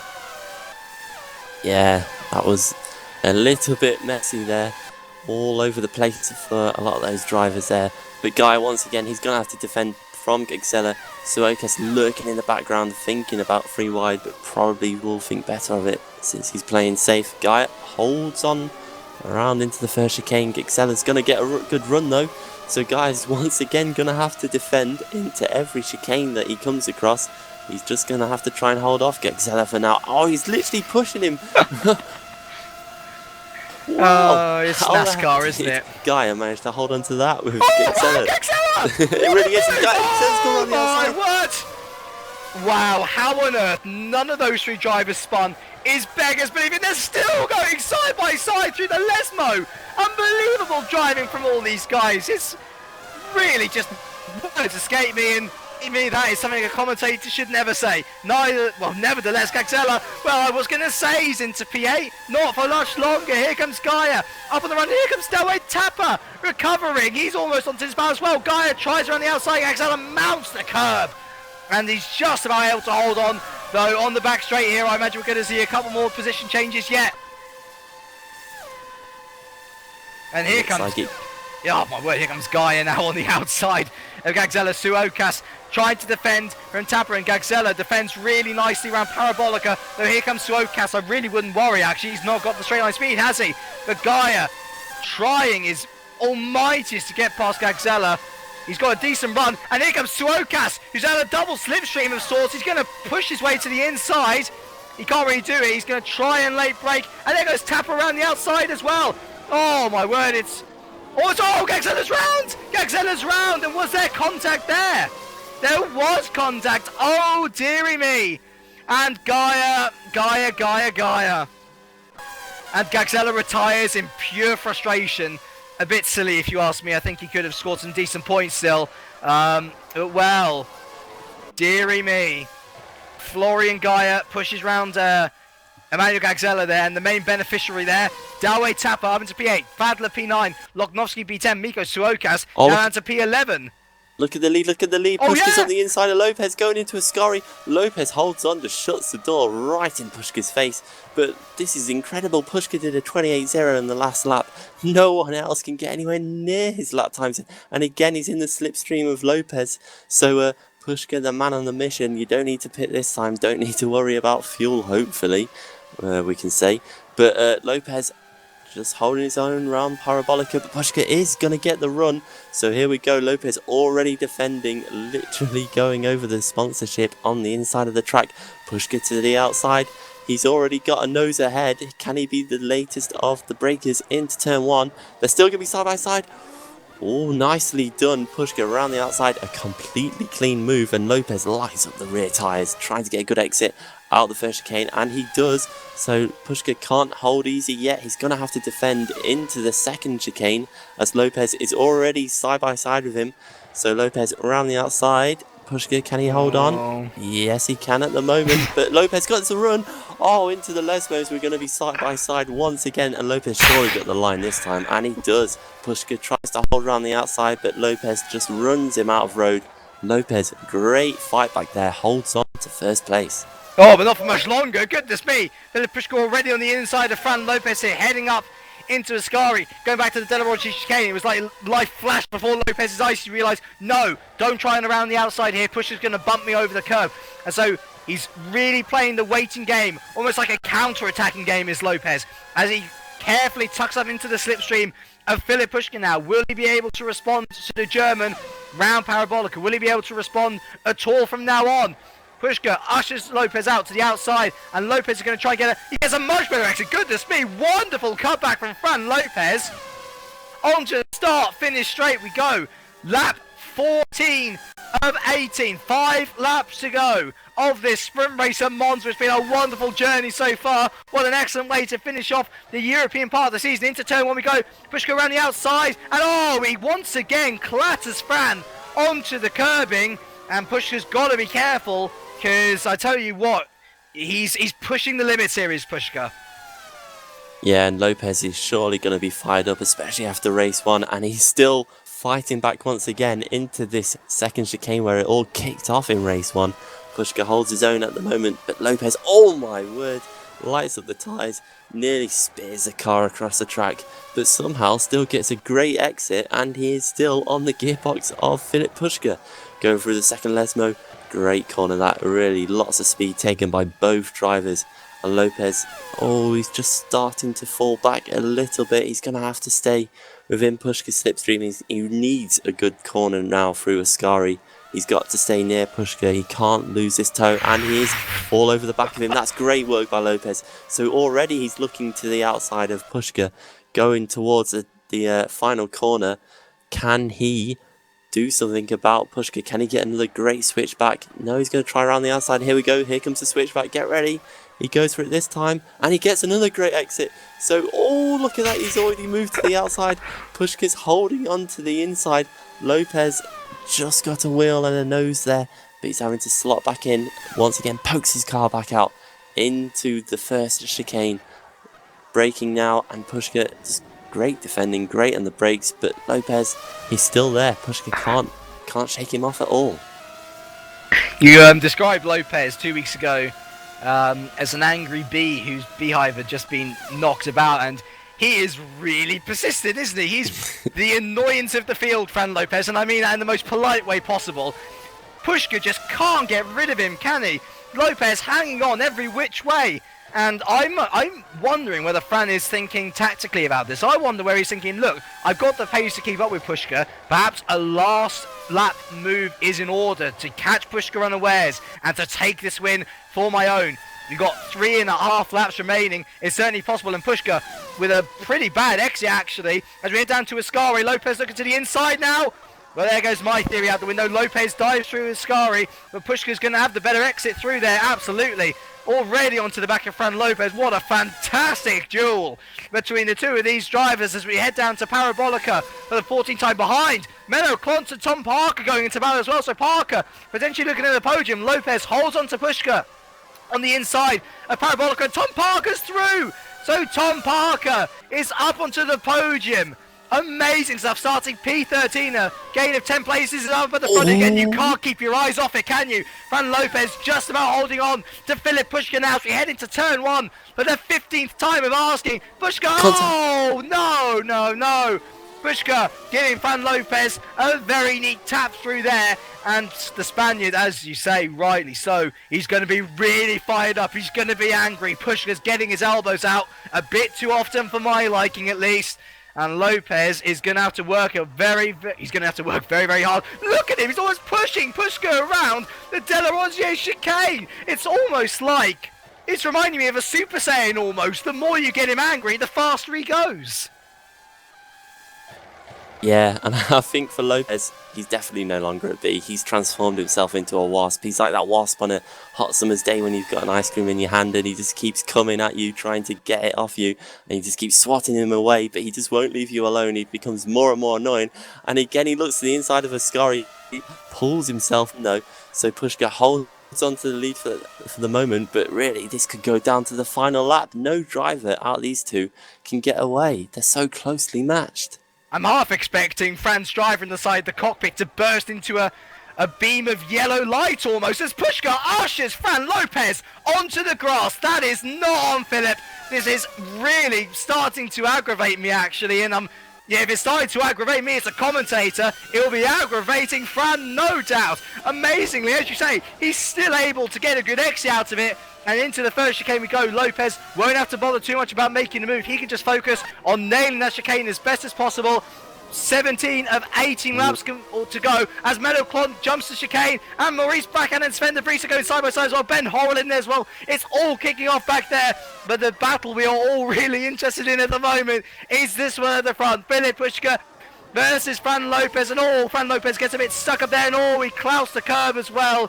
He's got to put in an almighty last lap and a half if he's going to want to catch up to Philip Pushka now. I think that could have been the race right there. That one mistake by Lopez could have cost him. He was definitely getting fired up, especially after coming out the Parabolica and really being forced wide. You surely think there's going to be words said between the two in the chat at the end of the race. Hopefully they keep it fairly friendly, but we'll have to wait and see. But yeah, Pushka, this could be his win now, as long as we don't get any appeals for anything. Who knows what's going to happen after the race. But Klont and Parker, that's definitely not over. Parker jumped the chicane. He did get a stop and go, but it wasn't really fair, so it has been thankfully removed, so they can continue their battle. And Parker is going straight after Klont once again into Parabolica. Parker's got a good run around the outside, so he's going to have to just slot in behind the gearbox of Klont now, going down the straight. And Klont's already taking the defensive line. He knows what's going to happen. And Parker goes off the track to get on the inside. Oh, and then nearly into the wall. This is incredible. Parker just pulls out of it. And Klont's missed the chicane this time. He's the one to miss the chicane. So is he going to give the position back? Let's find out. Parker's taking his time to catch up because Klont did gain quite an advantage there. But he doesn't look like he's going to give the position up. So Parker went off the track, though, to be fair. Oh, I didn't see that. That's fair enough. Oh, Lord, Parker's already up the inside. Oh, wow, really? No, this is wrong. I like to see close, hard racing. I don't like to see racing like that, and there's been a bit too much of it. Parker forcing his way through. on Menoclon a bit brashfully, I think. And really, everyone else is actually spread out. Maybe apart from the P11, 12, and 13 between Fadler, Toyka, and Muscat. That's still raging on. And unfortunately, Pushka, after being absolutely brutal with Lopez, and as I say, if I was Fran, I would not be a happy boy indeed. But he's pulled out his advantage massively. Was Fadler gone round? Oh no, he hasn't. Who's gone round? Oh, it's Kantonen. Oh, Kantonen's missing a wing. Awful, and well, Pushka.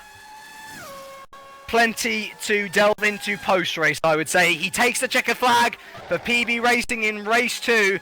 His second consecutive race 2 victory in a row. Fran Lopez, P2, with Tom Parker just across the line in P3. And oh dear, it's all gone a bit wrong. I'd say Menoclon 4th, De Vries P5, so a 1st and a 5th on De Vries' final evening. He'll be very happy. Bracan 6th, ending his race 2 podium line. Ben Horrell P7, great result for the Welshman, despite being on pole position. Florian Guy 8th, Tapper 9th, Fadler 10th, Muscat 11th, Suokas 12th. He'll be very disappointed with that. Santiago Niza 13th from nowhere, crazy stuff. Timu Toyka 14th, and Ascari Canton, despite 3 wheels on his wagon and missing a front wing, still manages to snatch the final point from Patrick Gatewood. Your retirements from this race were Pavel Loknowski with fuel. That's the guy who was falling down the order. Gagzella, Johnson, Verzel again, Nieminen, De Vos, and Oggiano.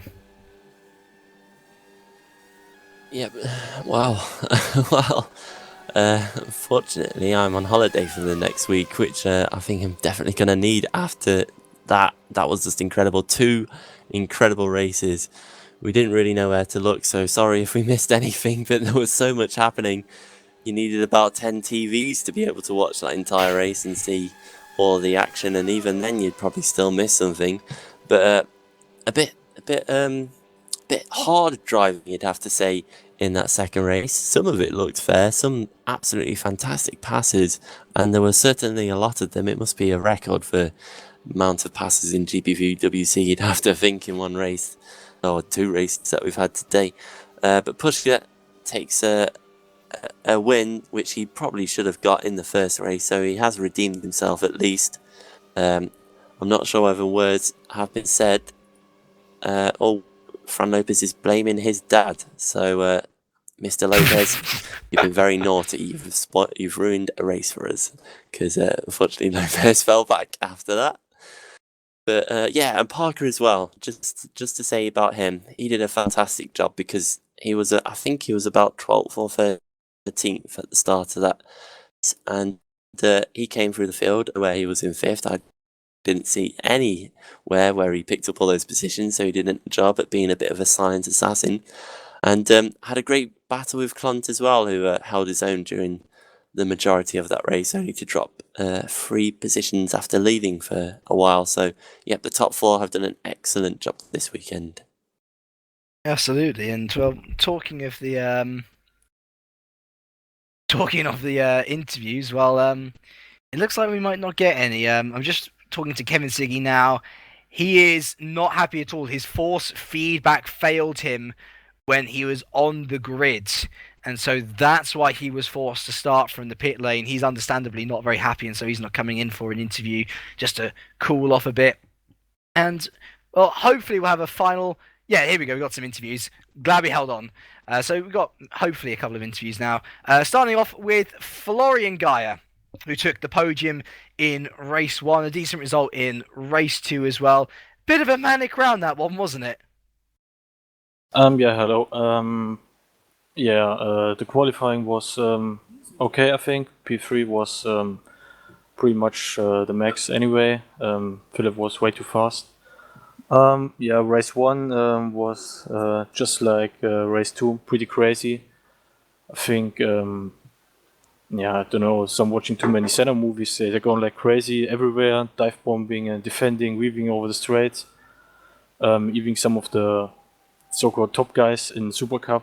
I don't know, it was pretty much the worst racing I've ever had. And I raced quite a lot. That is strong words indeed, and perhaps very reflective of what has been going on track from what we saw anyway. It was certainly looking very brutal. commentating on it. But perhaps let's look to lighter things. Decent results overall, regardless of the suffering that you had to go through. Next up is the Circuit of the Americas, completely brand new track to GPVWC this year. Wonderful track for racing on in real life. Have you had any experience on it previously in sim racing or in other games, or is this going to be the first time that you're going to be tackling it? No, I raced last year and won there. Was quite fun. The track itself is really good, I think. One of the better new tracks from Mr. Tierke. I'm just gonna look forward to the next one. Hopefully it's not as crazy as this one. People throwing out their elbows, they're gonna get it back. I'm not the kind of unfair guy to drive, but if they do it to me, they get it back. Well, for your sake, I hope you keep it clean. You've got to say... Yeah, let's try so. All I've got to say is, if someone's hitting you, best to turn the other hand, because at the end of the day, if they've done something wrong, they're going to get the punishment. So, well, thank you very much for joining us anyway, Florian. We hope to see you racing hard and racing clean next time out in America.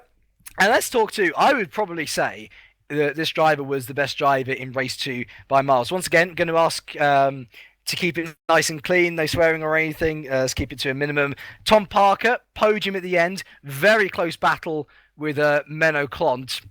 A bit of bashing all in all. Obviously a poor result in race 1, but a decent event all round, especially given that you've got a podium at the end of it. Yeah, I must thank Menno. It's probably the cleanest fight I've had this year, actually. It's actually surprising how, when people race properly, they can clean. But, not pointing out to anyone. But yeah, race 2 was fine. Qualifying was a disaster. Couldn't get the speed. Flo tried the slipstreaming didn't work. The Flo got third, that was good. I don't even know where I finished. The only thing about race 1 was my start. I was in up to 7th by the end of turn 1 and I'm a span from 16th. I thought that was quite good. Race 1, yeah, let's not go there. Race 2, yeah, it was fun. Just on my own, no distractions. I changed the setup a bit because we were losing so much on the straights. It was unbelievable. It seems to be a recurring problem with us this year. I don't know what it is with our top speed, but we seem to just not have enough of it. But yeah, I changed the wings, changed the gears a tiny bit, and voila, third place. So yeah, better. Better, absolutely. And looking forward to America, obviously. A bit of a different circuit to Monza, but still has those... it still has a massive back straight, of course, to worry about. So are you more confident that you can gain more speed there because of the more turning, or the more corners and everything, or are yourself and Florian sort of going to go away and say, look, we need to sort out our straight line speed, let's focus on that for Austin, because remember, that is quite a pretty big braking zone and a big straight to ignore, you could say. Yeah, well, I've never driven Circuit of the Americas, so I'm at a massive disadvantage. I've never even turned a lap around it, so I'm going to have to learn that for one. But yeah, under braking we're all right. I seem to be overtaking people left, right, centre under braking, and it's just getting to top speed. I don't know what it is, but yeah, we'll have a look at it. I'm sure we'll find something. I've got an idea of what it might be, but we don't know. It's 2 against about 10 at the moment, so I don't know what we can do. Well, positive it sounds anyway. So thank you both of you for joining us, the Simcraft boys there, and moving on now to Philip Pushka. And I want your view on this. I want your view because we were saying that the way you sort of treated Lopez in both races actually was quite a bit brutal. There was obviously contact in race 1 through the Delaroche chicane, and then the battle for the lead. You always see it as intense. But Fran Lopez, really a massive annoyance to you, surely, going all over the place. And there was one point where we saw you slightly push him nearly off a parabolica. You were battling side by side, almost a repeat of incidents going over the curbs. What was your view on it? Was it just a hard battle that needed to be won by, as close to the rules necessary as you could, or did you think it was more Fran being a bit too pushy that caused the air contact between you two? Yeah, to be honest, I don't want to draw any conclusion now, because I have to watch it back in the replay, but I think the battle in the second race between me and Fran was more or less okay. I don't know, maybe there was here and there it was too aggressive maybe there he was too aggressive in another place, so I think it was okay all in all. I don't know what happened, that he did fall back. I think he made a mistake, I don't know. Yeah, but was pretty messy race. Early incident with Florian. Just watched it back, and yeah, he clipped the. Maybe I did leave too less space for him. He clipped the curb inside and yeah, jumped over it. So yeah, I have to watch it again. But yeah, all in all, pretty messy races. Race one, I did a mistake. Yeah. Yeah, if you don't mind, I'm not trying to pile the misery on you, but what on earth happened in race one? Did you just completely misfuel your car or something? Because I did miscalculate it. Yep, my fault. So we're presuming. Do you think a win was possible from that? I mean, we're now looking at you and Muscat, or more presumably you, because Muscat had an awful event today. You seem to be the prime person to be taking the lead of the championships from Sven de Vries out of anyone in this field, and you can't really afford many mistakes like that if Muscat comes back to have another good round, or if Florian Gaia manages to spring up from nowhere. Yeah, I think the win was there for the taking. I was in the lead, 1.4 seconds ahead, and yeah, once you can get out of the slipstream, so the other guy has no slipstream behind you, it's pretty easy. For me, it was pretty easy to get away, but yeah, I think all in all it was a good event in terms of results. Maybe I get some penalties, I don't know. We have to wait. But yeah, and the championship, I don't know yet what I will do. I mean, there is a certain rule that I don't want to further explain it now. It's wrong place, wrong time, but yeah, we'll see. Interesting thoughts. Well, thank you very much for those anyway, Philip, and we'll wish you well on your way. And, well, we also wish well on their way Sven de Vries. In a way, I'm really disappointed that you're not taking part in your home race in America. In another sense, though, from what I saw, couldn't have had a better final round. You got some good points for Adonis in place of Ascari Kantonen. You got to win at the final event that you're taking part in. And, of course, you move up to Hawkeye Racing to fill in for the now absent Harley Hamnet. So, all around, it was almost tear-inducing. It was wonderful to see. Yeah, it was fun. Obviously, we have been talking me and Menno about Adonis, and obviously, since Menno is a very good friend of mine, I was more than happy to help them out. Obviously, Ascari has been struggling with his health, so it was a quick decision. All parties agreed, so I'm very happy. I could take the win for them in race one. Win in two different cars is definitely fun. Obviously, I shouldn't have won race one. Eventually, Philip was ahead of me, and he was pulling away with 0.2 of a second a lap. And I'd kind of given up on the win already, and figured I'd just start defending against Kevin. And then I saw Philip pulling a pit lane, so I figured, fuck no, apologies.